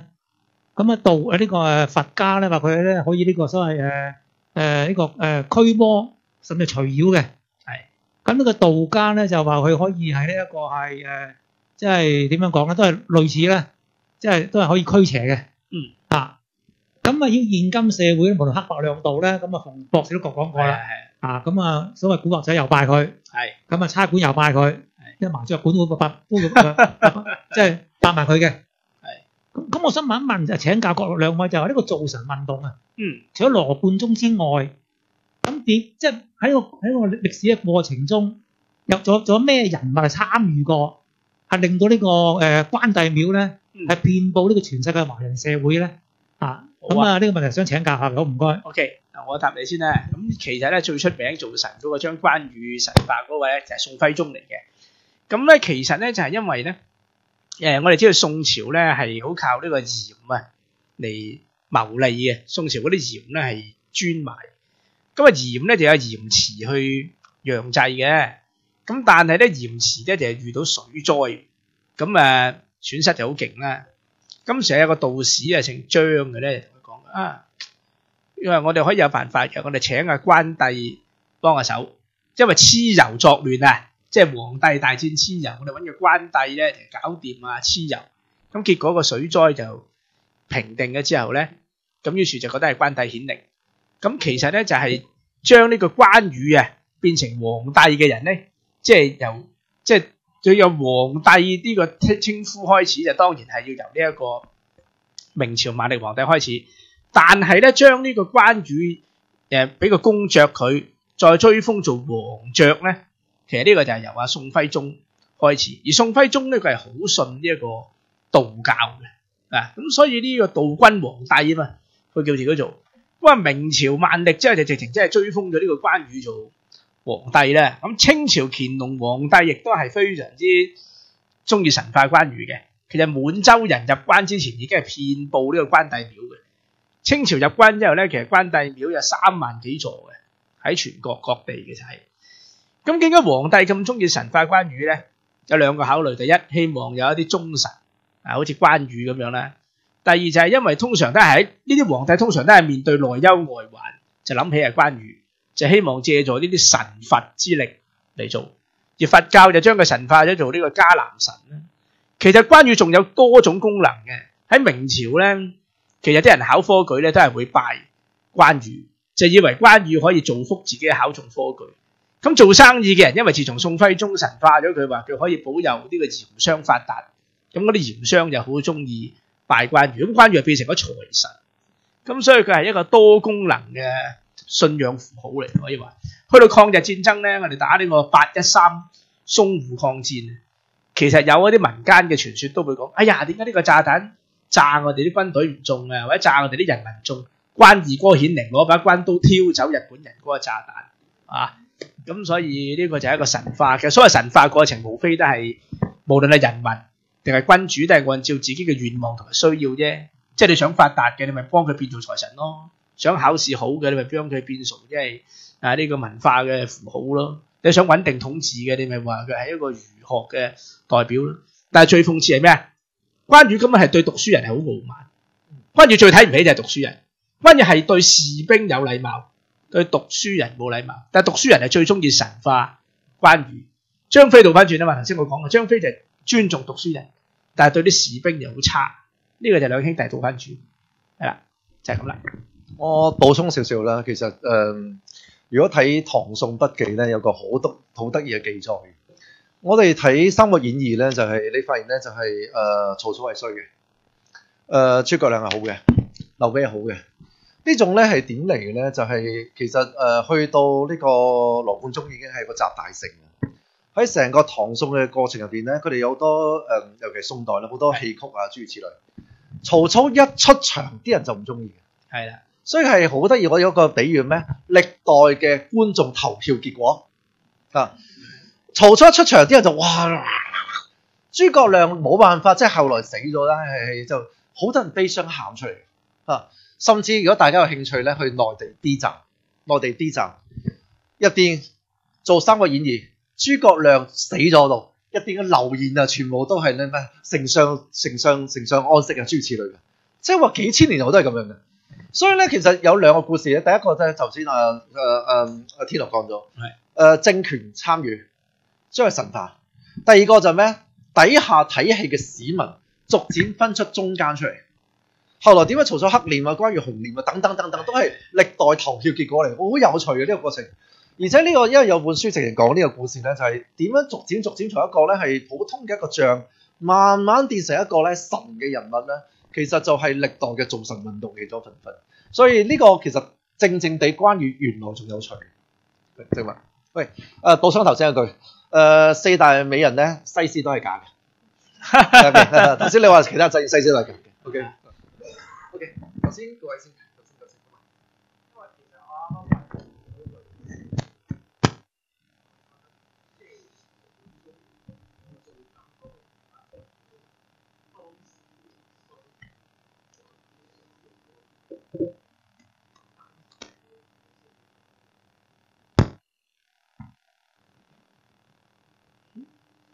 我唔係好明啲講先。佢意思係羅貫中做移花節目做咁多咧，係因為當時嘅需要啊，定係其他原因？我諗其實就我諗可以咁樣理解啦。首先就係頭先我已經講啦，其實係講古仔嘅需要啦。即係譬如關羽根本我講過啦，資料記載係好少嘅，真係好威水嘅古仔就係殺咗顏良同埋水淹七軍，咁唔夠講噶嘛。咁於是你話佢最好打咩？佢又唔係最好打，呂布好打過佢。咁於是喺咁嘅情況之下，就唯有移花接木，將人哋嗰啲戰功就呃落佢度咯，係嘛？即係將呢個什麼即係斬華雄嘅，就話係佢斬文醜又話係佢斬。咁反正曹操係反派嚟噶嘛，剝奪佢嘅功勞就更加冇問題啦，移落去。咁另一方面咧，咁樣做仲有啲虛構嘅目的，亦都係為咗即係突顯個中間咧，佢甚至會掩飾嗰個矛盾。好簡單啲講就係，如果大家睇過一段古就叫許田射獵啊嘛，即係話漢獻帝同阿曹操一齊打獵，咁漢獻帝射咗幾箭都唔中，曹操攞咗佢把弓一射就中。跟住啲人要嗌萬歲，以為因為嗰支箭係皇帝，個個以為皇帝射中，結果曹操就騎咗匹馬走去前面擋住，即係等啲人嗌萬歲就佢受。咁關羽就嬲到咧，就想殺咗曹操，太過大逆不道，咁劉備就使眼色俾佢。咁即係話咧，而家你嗰啲毛宗崗清朝人咧就評點《三國志》啊嘛，就話呢個咧就係即係雖然係忠義，但係咧劉備呢啲係大忠，係咪？因為如果你咁樣殺咗你獻帝曹操好多黨羽噶嘛，就算你殺咗曹操咁獻帝都係會死嘅。咁但係到後嚟又話咩義釋曹操啊嘛，去到華容道又係講關羽好似識算命咁噶嘛，一早估到咧曹操會輸，但係佢氣數未盡，我一早估到關羽一定會放生曹操，揾阿關羽嚟。咁但係其實關羽係冇守過華容道噶嘛，其實係截擊曹操喺華容道又係劉備啊嘛。咁所以無論係移花接木定係虛構，都係得一個目的，神化關羽，醜化曹操。點解要咁做？因為佢嘅時代係元末明初，呢個時候理學已經成為咗官方嘅意識形態。咁通常自從南宋之後咧就定咗型嘅，即係一定係以蜀漢為正統，即係以劉備為正統，曹操就假嘅。喺南宋之前咧，譬如我哋講司馬光之治通鑑，或者係晉朝嘅三國志咧，其實係奉魏為正統嘅。而再補一句，最後就係話我哋成日講魏蜀吳呢個係錯嘅。呢呢個係三國志呃我哋，將人哋劉備嗰個國號係漢啊，佢話佢自己係漢室宗親，但係因為三國志佢係唔能夠遵從漢呢個漢呢個國號，因為佢係幫晉朝寫三國史，而晉朝係繼承魏嘅，佢係篡魏噶嘛，魏係篡自漢嘅，咁所以佢唔能夠承認劉備係代表漢，所以佢就將佢個國號改咗做蜀。所以我哋睇一啲電視劇咧或者電影，嗰個劉備佢即係旗寫住個蜀字喺度，其實呢個係呃我哋，記住係漢唔係蜀，就係咁啦。我少少解釋咧，就係去到宋明之後咧，戲曲小說係好出名嘅啊。你知道逢係戲曲小說咧，就係用佢個名，但係冇真實故事嘅。我舉一個最簡單嘅例子就係，我唔知道大家有冇睇過許鞍華嘅《明月幾時有》，有冇睇過嚇？明月幾時有講東江中隊噶嘛？係啊係。係嘛？小弟就研究東江中隊歷史嘅。係啊。嗰個故事90%係假嘅，入邊嘅愛情90%都係假嘅。但係冇辦法，因為你要而家即係當年冇愛情呢樣嘢噶嘛，即係冇最得係冇。咁但係佢要令到更吸引，佢就做呢啲咯。所以其實係牽涉幾個問題嘅。第一個頭先天樂講理學個概念啦，皇權嘅參與啦，民間入邊將戲曲嘅小説化，或者成個故事小説化，逐漸形成嘅。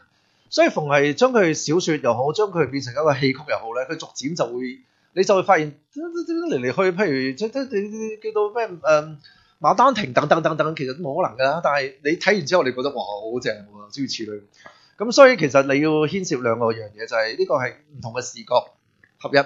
反而就去到明清嘅時候咧，戲曲越嚟越興盛嘅時候咧，呢個《三國演義》其實都係羅貫中係集大成者嚟嘅。佢之前其實已經有好多線路咧，將漢係變忠嘅，魏係變奸嘅，然後逐漸形成一套論述。羅貫中就係真係寫出嚟嘅啫。網上睇下先啊，你講先，唔該。係洪博士你好，係你好。係咁啊，想請教兩個問題。第一個就係關於咧，頭先即係有提到，譬如話劉關張或者諸葛亮咁樣，其實呢啲都係啲性格好鮮明啊，即係好突出嗰啲人物。咁頭先講好多其實都係虛構啦。我想問，其實你自己譬如話去睇嗰陣時，有冇話睇到佢其實嗰啲人物嘅虛構嗰啲，即係嗰啲性格人物嗰啲咧？佢嗰個阿羅貫中當時有冇啲原型嘅人物做一啲參照，然後將佢咁樣慢慢即係構思出嚟咧？譬如即係可能其中一個係比較係根據邊啲人嘅人物去慢慢塑造㗎？呢個第一個問題咧。第二個想問就係關於頭先邱博士有提到咧，你喺嗰陣時喺台灣就研究毛澤東。我唔知譬如你呢度可唔可以分享少少咧？譬如話你自己研究完之後，發覺同我哋坊間好多時認識嘅毛澤東咧，會有啲係唔同。你自己係即係發現到一啲嘢都係可以即係同佢可能平反下，或者係即係講翻一啲其實佢唔係咁樣嘅咁或者嚇咁，可唔可以講少少呢方面嘅你嘅睇法？呢個都係一個好大嘅題目咧。咁啊，首先答咗你第一個題目先啦。咁其實咧，羅貫中本身咧，佢當然啦，佢基本上都係依照《三國志》《資治通鑑》為一個底本，不過佢更加依賴《資治通鑑》啦。正如我頭先所講，因為方便啊嘛。連月日都有齊啦，咁而呢個三國史咧，佢就講佢嘅知識就好有限。其實頭先我所講點解佢有咁多虛構咧，就唔係淨係因為佢唯一劇情需要，係佢真係唔了解嗰陣時啲嘢係點。譬如我講火炮，佢都夠膽話有嘅，都冇火炮，咁點會有？即係演閱刀嗰陣時係冇嘅，全部將嗰啲宋朝嘅嘢就移入去，或者將呢個隋唐以後嘅嘢就移入去。其實個情況就有啲似我哋現代人寫古裝片咁樣咧，即係有啲搞笑嘅片就會話同個縣官講，你啲態度好差，我作為一個市民我要投訴你咁樣。喺宋朝講呢啲嘢，你啲有破壞冇建設嘅。你睇嗰啲洗冤錄嗰啲電視劇咧，係好多呢啲嘢嘅，甚至個提刑按察司係好有禮貌嘅。嗰個女仔同佢講嘢，唔該晒你啊，豬肉丸，即係同個女仔改翻名，人哋叫丸肉豬，佢叫做豬肉丸咁樣。咁呢啲擺到明就係現代人寫嘅古作。其實羅貫中都係一樣嘅，佢將佢個時代有嘅語言，佢個時代有嘅風俗炒埋一碟。羅貫中睇嘅最多唔係歷史資料，羅貫中睇嘅最多係啲戲曲。譬如好似邱博士頭先所講嘅話，嗰啲宋朝人，哇，聽到曹操書好開心，聽到劉備書就喊。呢個係邊個講㗎？呢個係蘇東坡有本書叫《東坡志林》嗰度講，好可靠。咁即係話去到北宋時期，其實已經定一型，咁佢咪照抄咯。甚至乎佢有好多典型係嚟自一本叫《三國志平話》。點解去到宋朝之後呢啲古仔特別多？因為宋朝嘅商業興起，宋朝有好多雅舍、歐蘭嗰啲即係戲院，戲院咧就可以聽人講古嘅。咁講古仔就成日都講三國。咁於是嗰啲人講古就維生咧，咁啲人聽得多就將呢啲古仔記落嚟，所以有啲好血腥嘅。我哋講路邊督郵，其實已經係冇咁血腥㗎啦。《三國演義》其實《三國志平話》係講張飛路邊緣督郵，即係將個督郵斬開咗6嚿，然後掛喺個城牆嘅東西南北咁樣嘅。咁所以至於你第二個問題講毛澤東咧，其實我最大嘅興趣係毛澤東與傳統文化嗰個關係。譬如話毛澤東，有啲人以為佢對傳統文化係一概否定，但係我嘅研究發現，其實毛澤東嘅長期論述得最多嘅就係孔子。我又喺佢嘅著作入面，我可以揾啲1000幾條論述孔子，而且佢嘅人生可以分為幾個唔同嘅階段。青年時代最推崇孔子，去到呢一個投身呢個革命之後，佢都係繼承實事求是呢一個思想，所以佢1930年咧，有一篇文章嘅反對本本主義，就係講沒有調查研究，沒有發言權。你想了解一個問題，請你邁開你嘅雙腳，學孔夫子嘅每事問。咁甚至即係去到話延安時期咧，佢都係有講呢啲，即係話要學下呢個因材施教啊，誨人不倦啊。其實呢一啲咧都可以睇得到。咁所以，但係呢一個問題咧，就係一個大課題咧，唔容易回答啦。第二就係如果大家有興趣嘅，我都係講大家睇書啦。一本就係許傳興嘅叫《毛澤東與孔夫子》，咁將佢嘅同孔子嘅關係嚟講咧睇透。但係我最中意睇嘅係佢嘅讀歷史嘅筆記，即係毛澤東讀書筆記解釋咧，就係陳進寫嘅。咁就可以睇到佢點樣讀西方文學，點樣讀呢一個倫理學，點樣讀軍事，點樣讀孫子兵法。所以我嘅主要興趣咧，其實係擺喺佢同中國傳統文化嘅關係，而佢點樣運用咗呢一資源，係取得咗勝利。咁我覺得呢個亦都係容易啲同大家溝通啦，因為呢一個爭議性比較少啦，因為大家都係以文論文啫嘛。係啦，你又回應到大家。好，咁網上有個問題嘅就係問你空城計係咪假嘅？係假嘅，大家諗都諗到啦。繼續講，繼續講。你諗一諗，就係一個常識。如果你有一座城，你話係你唔知對方有冇伏兵，我細個已經唔信，點解唔派支先頭部隊又試下？我揦住10萬人，你司馬懿揦住10萬人以上，點解你唔派幾千人入城試試？仲有講到諸葛亮好有型咁樣喺個城樓上面彈琴啊、搖扇，喂，我點解唔派個神箭手射佢落嚟？所以都唔使考證啦，一定係假噶啦。仲話36計有一計叫空城計，大家千祈唔好學啦。係咁啦。嗱，我再講多少少啦。如果你睇《三國演義》咧，就通常打法就係兩邊嘅將出嚟打咗先嘅，咁即係通常對打完之後就縮翻入去打。咁其實古代打仗唔係咁樣嘅，古代打仗絕對唔係咁，即係話其實嗰種係戲曲嘅表演嚟嘅，即係俾人我哋了解到係咁樣啦。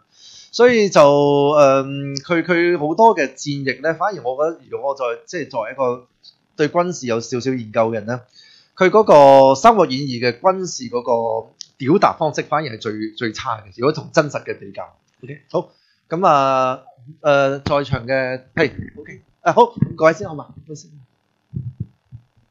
阿馮博士，多謝你啊！我聽得好開心。我細個時候睇《三國演義》咧，我只係覺得係好過癮。係啊，係好過癮，非常之好睇。係啊。咁就，但係你今日講嘅咧，就發覺原來咁多假嘢嘅，即係我一路係俾阿羅冠聰呃咗幾十年。咁但係就我想問個問題，我唔係一個歷史學者啦，我對歷史認識唔多啦。冇問題。咁作為一個普通嘅讀者，我哋以後點睇呢啲咁嘅歷史故事咧？嗱，我再睇咧，我以前睇過《紅樓夢》啦，佢裏面講嘅嘢咧係非常之真嘅喎。譬如啲喪禮嗰個鋪排啊，係假考者出麻仔出水痘嘅時候嗰啲排場啊，呢啲值得睇嘅喎，佢真係反映咗清朝人嘅生活。係真定假嘅咧？我而家開始懷疑我以前睇過嘅嘢咧，究竟係有幾多係成係真？作為一個普通嘅讀者，我應該點處理咧？唔該。我諗我哋要搞清楚一啲基本嘅，我哋希望喺呢本書度得到啲咩嘢。譬如話《三國演義》，我搏命講佢有啲咩嘢係假嘅咧，其實係唔會排斥大家睇《三國演義》。我哋講，譬如好似我講清朝人好中意睇《三國演義》，係當佢兵書咁讀。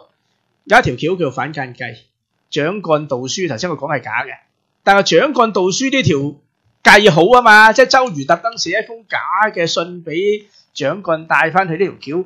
後來我哋講袁崇煥啊，就係俾呢個皇太極咁樣害死噶嘛。皇太極同明朝作戰，特登咧，呢袁崇煥就好好打，佢打唔贏。咁於是咧，佢係特登扮防守鬆懈，就等兩個明朝嘅太監走得甩。但係喺佢哋坐監期間咧，就有啲獄卒自陣咁。哎呀，其實袁崇煥咧係我哋個內應嚟嘅，呢次明朝死緊㗎啦。咁呢兩個太監以為自己執到寶走得甩，就同阿崇禎皇帝講：哎呀，袁崇煥係奸㗎，佢勾結咗滿洲人啊！咁呢個崇禎皇帝就將個袁崇煥凌遲處死啊嘛。咁所以皇太極就係用《三國演義》呢一條反間計借刀殺人，就殺咗佢打極都打唔贏嘅袁崇煥咯。咁即係話咩啊？即係話如果你係一個做生意嘅，或者你係一個想學謀略嘅人，咁你可以吸收《三國演義》嘅謀略噶嘛。只不過你唔好當佢係正史咁讀啫嘛。譬如《紅樓夢》咁樣，毛澤東啊讀咗5次。毛澤東曾經講過話：你唔讀過《紅樓夢》嘅人都唔算中國人啊。咁啊，當然啦，即係實際上有幾多個人真係可以由頭讀一次都難，你哋就要讀5次，係嘛？咁所以就我覺得《紅樓夢》咧係有好多價值嘅。譬如你睇下嗰啲家族嘅嗰種陳腐啊，係咪？嗰啲咁嘅江南織造，嗰啲咁嘅家族一大就會出好多人事糾紛。佢有一句名句啊嘛，係嘛？呢個除咗兩隻石獅子之外，入面係冇樣嘢係乾淨噶嘛，係嘛？咁呢啲我哋睇呢啲嘢。我哋唔需要講佢每一個古仔係真定係假。《紅樓夢》我哋可以學人情世故咧，我哋可以學下林黛玉點樣一個孤女喺一個大家族入面周旋咧。我哋可以諗下賈寶玉點樣俾呢個即係傳統嘅體制窒息。佢明明佢個才能就唔喺考科舉度，但係一條道路成日都話佢冇用嘅，因為佢唔俾心機考科舉。佢嘅文學才能，佢嘅各種浪漫思想受到壓抑。我哋可以用呢一啲人嘅命運嚟解讀嗰陣時嘅社會狀況，但係我哋唔應該要求每一件事都係史實。我哋要記住，我哋係睇緊文學作品，但係呢啲文學作品係好值得睇嘅。我哋可以從佢睇到人性，可以睇到藝術，可以睇到社會風俗。我係用咁嘅角度去睇呢書嘅，就係咁啦。我簡單都回應下啦。睇下你嗰個需要係乜嘢啦？譬如真係好簡單。如果你係對象一啲小學生啊、中學生啊，即係講下故事，咁呢啲冇所謂。係。咁但係如果反過嚟咧，你係一啲學術嘅討論咧，咁呢啲咪要小心啊！即係有啲時候，譬如我成日都諗起一個笑話，就係有一次咧，我嗰陣時啱啱 WhatsApp 啊，好興嘅。咁啊，我老婆咧就寄咗個信息俾我，就話周潤發就有個言論嘅啊。我回應好簡單，憑乜嘢認為周潤發講嘅？即係我哋歷史學家研究緊你源頭啊，定之以清嗰啲先。我老婆即刻就即係黑咗我嚇。即係我想講一樣嘢係咩咧？就係生活是生活，研究是研究，歷史是歷史，文學是文學。即係話我哋大部分人都唔需要去多層，即係其實最簡單。如果古代因最簡單嘅保甲法你都寸步難移嘅。你基本上你入到一條鄉，你都冇可能已經自由自在。所有記載都係錯嘅。佢入邊對鄉，即係逐條鄉保甲制幾多甲幾多人幾多人記得清清楚楚，你根本走唔到。但係你睇任何嘅呢個即係呢個武俠小說，全部都係自由自在喺嗰條鄉走嚟走去，冇可能嘅，絕對冇可能。咁但係冇所謂㗎，係嘛？即係你覺得幾過癮，我覺得從呢個角度睇 OK 嘅。咁但係你去到另一個層次，譬如我有時即係呢啲都係我哋嘅問題。睇資料嘅時候咧，我成日都睇呢件事真定假。我哋好多時去睇下講呢件事真定假。咁就揾到好多我哋覺得趣味嘅嘢，但係呢樣嘢我同我周圍嘅人講咧，冇人覺得有趣。嘥時間，即係講古唔度古，簡單嚟講就係咁樣。OK， 我覺得網上有個問題咧，就係問天樂嘅。羅貫中寫《三國演義》咧，會否反映咗或者反射當年咧各方反袁勢力嘅敵我關係？應該有類似咁意思。我完全感受唔到有咩關係。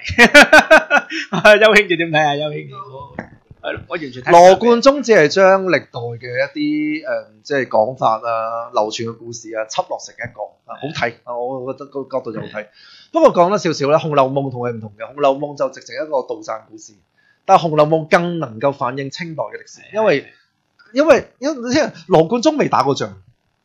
但係咧，《紅樓夢》作者咧，佢真係生活過嘅，佢嘅吃喝玩樂真係經歷過，所以嗰個更真實。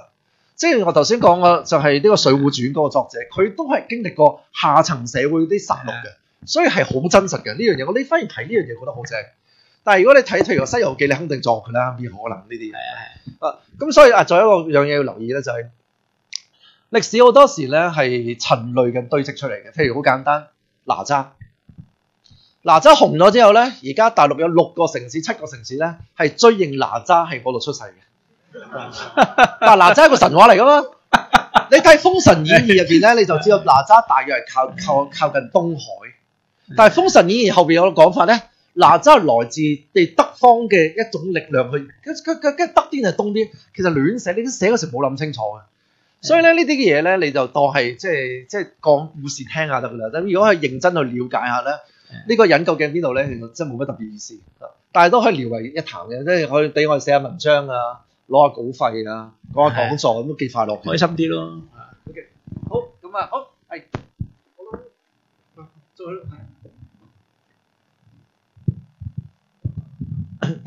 多謝阿邱博士同阿羅博士咁精彩嘅演繹啊！我想問就係從正史嗰度睇，關於每次打仗嗰啲人數啊，都好驚人。我哋就唔好講咁闊啦，就係講翻係呢個東漢末呢個三國年代喺三國志裏邊，如果涉及到打仗人數，究竟有幾多成真？而家仲有背後佢成個社會點支撐佢哋咧，做兵器啦、糧食啦呢啲嘢，究竟喺正史上係有冇依據㗎？定係比較係若我係咁講出嚟咧？我呢個就係我問題。我諗都唔係咁容易可以知道有幾真。首先咧，一定係車大炮。點解要車大炮？係雙方都要車大炮。首先打你嗰個人，好似曹操咁，咩拿住23、4萬人打赤壁之戰，佢話自己拿住80萬人。咁但係你會覺得奇怪，點解俾人打嗰個都要誇大對方嘅兵力啊？因為我咁都打贏你，顯得我夠勁啊嘛。即係我梗係作對你好勁啦，我打贏你。所以你睇呢個司馬懿咧。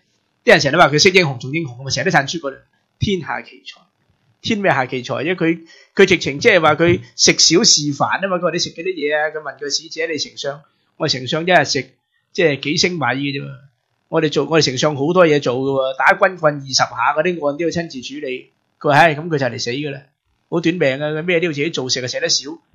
一個成語叫食少事煩，食得少做得多。咁啊〜但係諸葛亮死咗之後，佢係咁產出個糧，咁即係講明咩咧？即係如果佢係渣嘅，咁我打贏佢，我有乜咁勁啫？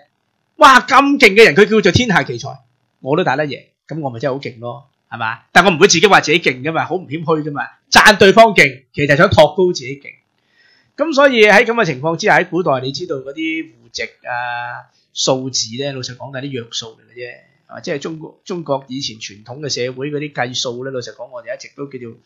即係黃仁宇就最中意講嗰啲叫數目字管理啊嘛，數目字管理就大家約數啦，但係約數我哋千祈唔好輕視佢，因為呢個冇辦法嘅。咁你知道要做呢個人口普查係要好高成本噶嘛？你邊個人做上門調查你一家幾多人啊？即係中國歷史上第一次全國性嘅人口普查都要50年代先可以開始啦，係嘛？咁所以我對呢啲數字就攞個約數就算數咯。阿邱兄有咩高見？兩件事啦。第一件事咧就係即係頭先天樂話約數啦，但係都比西方準確。係啊，都比西方。即係中國嘅數字應該係好準確。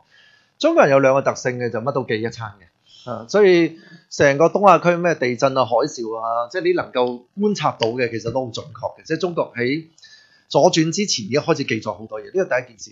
第二件事咧，我每次我其實喺大學嘅時候，有時會講一講《三國演義》嘅時候咧，我都同同學講咧，就係大家望住諸葛亮、望住劉關張，你一定要諗一樣嘢，就係東漢末年死咗幾多人 ？OK？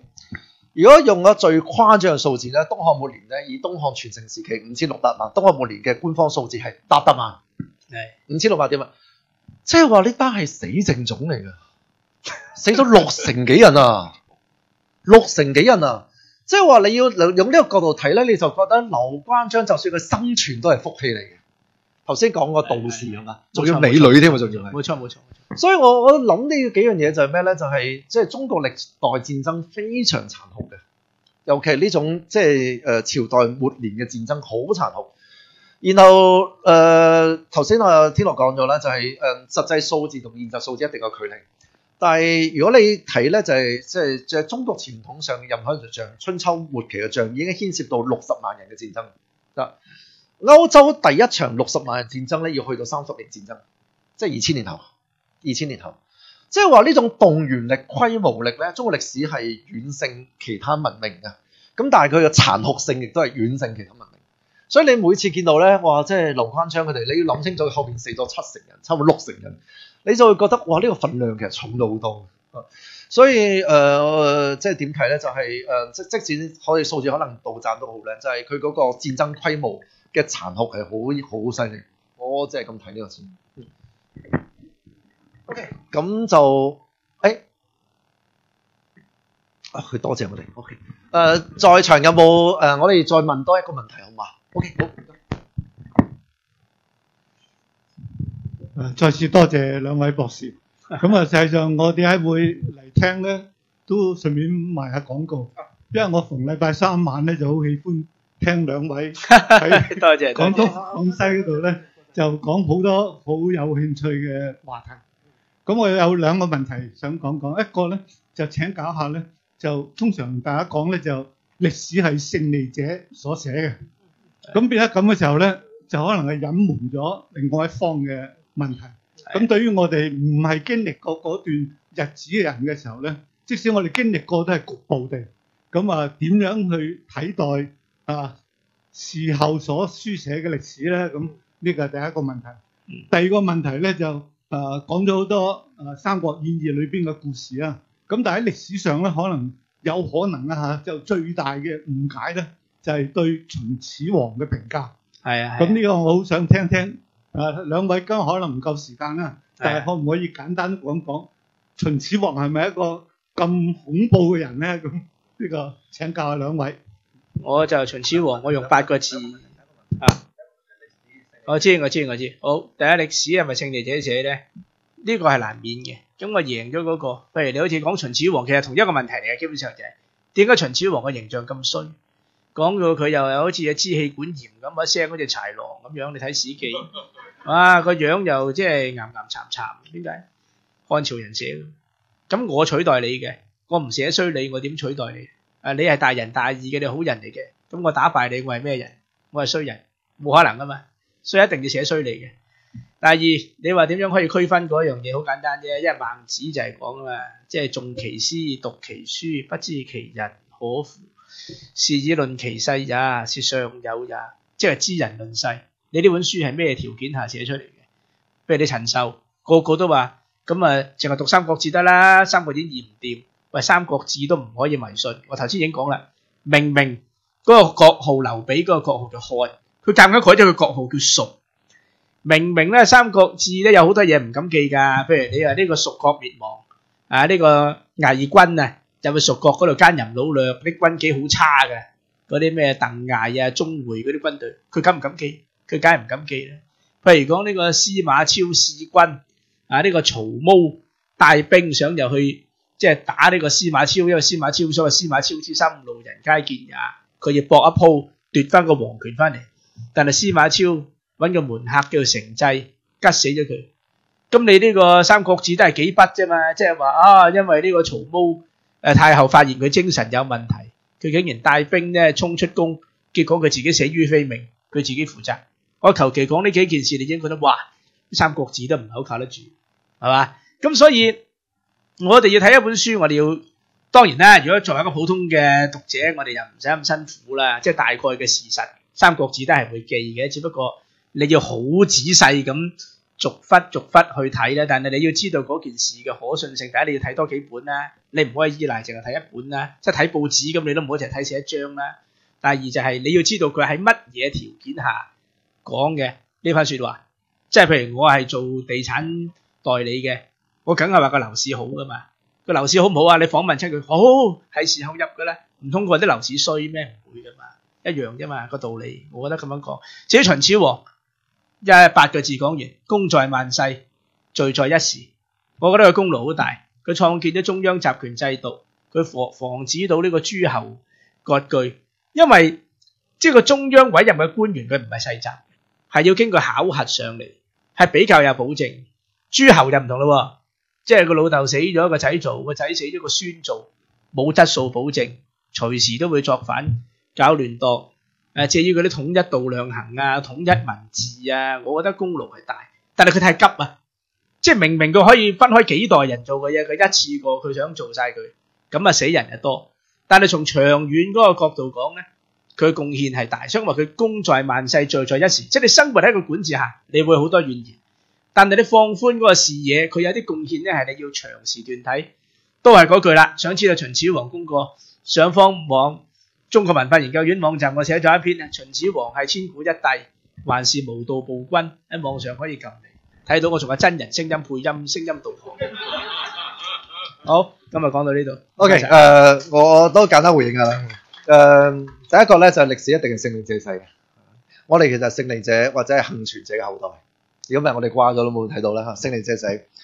第二個咧，歷史嘅演繹咧，其實係現代人嘅概念去演繹古代嘅，係咪？你冇可能絕對冇可能想像就係當日嘅，譬如話冇衝刺啊，冇呢啲生活典故等等。咁但係點樣去校正歷史咧？有幾個方案嘅。第一個就係考古發現嚇，尤其係我用秦嘅例子，秦咧就好多嘅記錄咧，全部喺司馬遷嘅史記。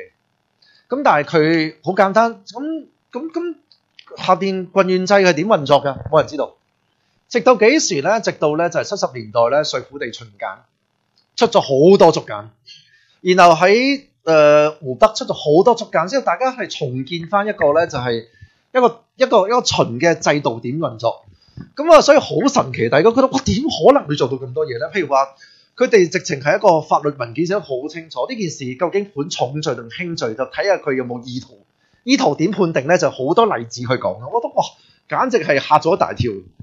好啦，呢個第一個觀點啦嚇，即係勝利者。即係我最近去咗土耳其啦啊，我都諗緊個問題。土耳其好多地方咧，其實係希臘古文明嘅地方，但係佢而家係伊斯蘭教。伊斯蘭教點樣去演繹一個古文明嘅希臘咧？其實都係一種勝利者寫嘅資料嚟噶嘛，係咪？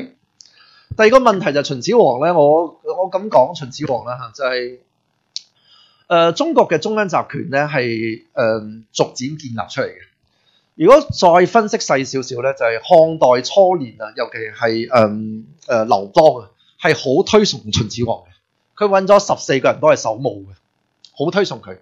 點解變成咁咧？就由漢武帝開始啊，獨尊儒術開始，佢建立自己嘅 icon 之後，佢將秦始皇係即係叫水德啊嘛，佢就叫土德啊嘛，土就掩蓋水啊嘛，即係呢個五德宗旨説出嚟之後。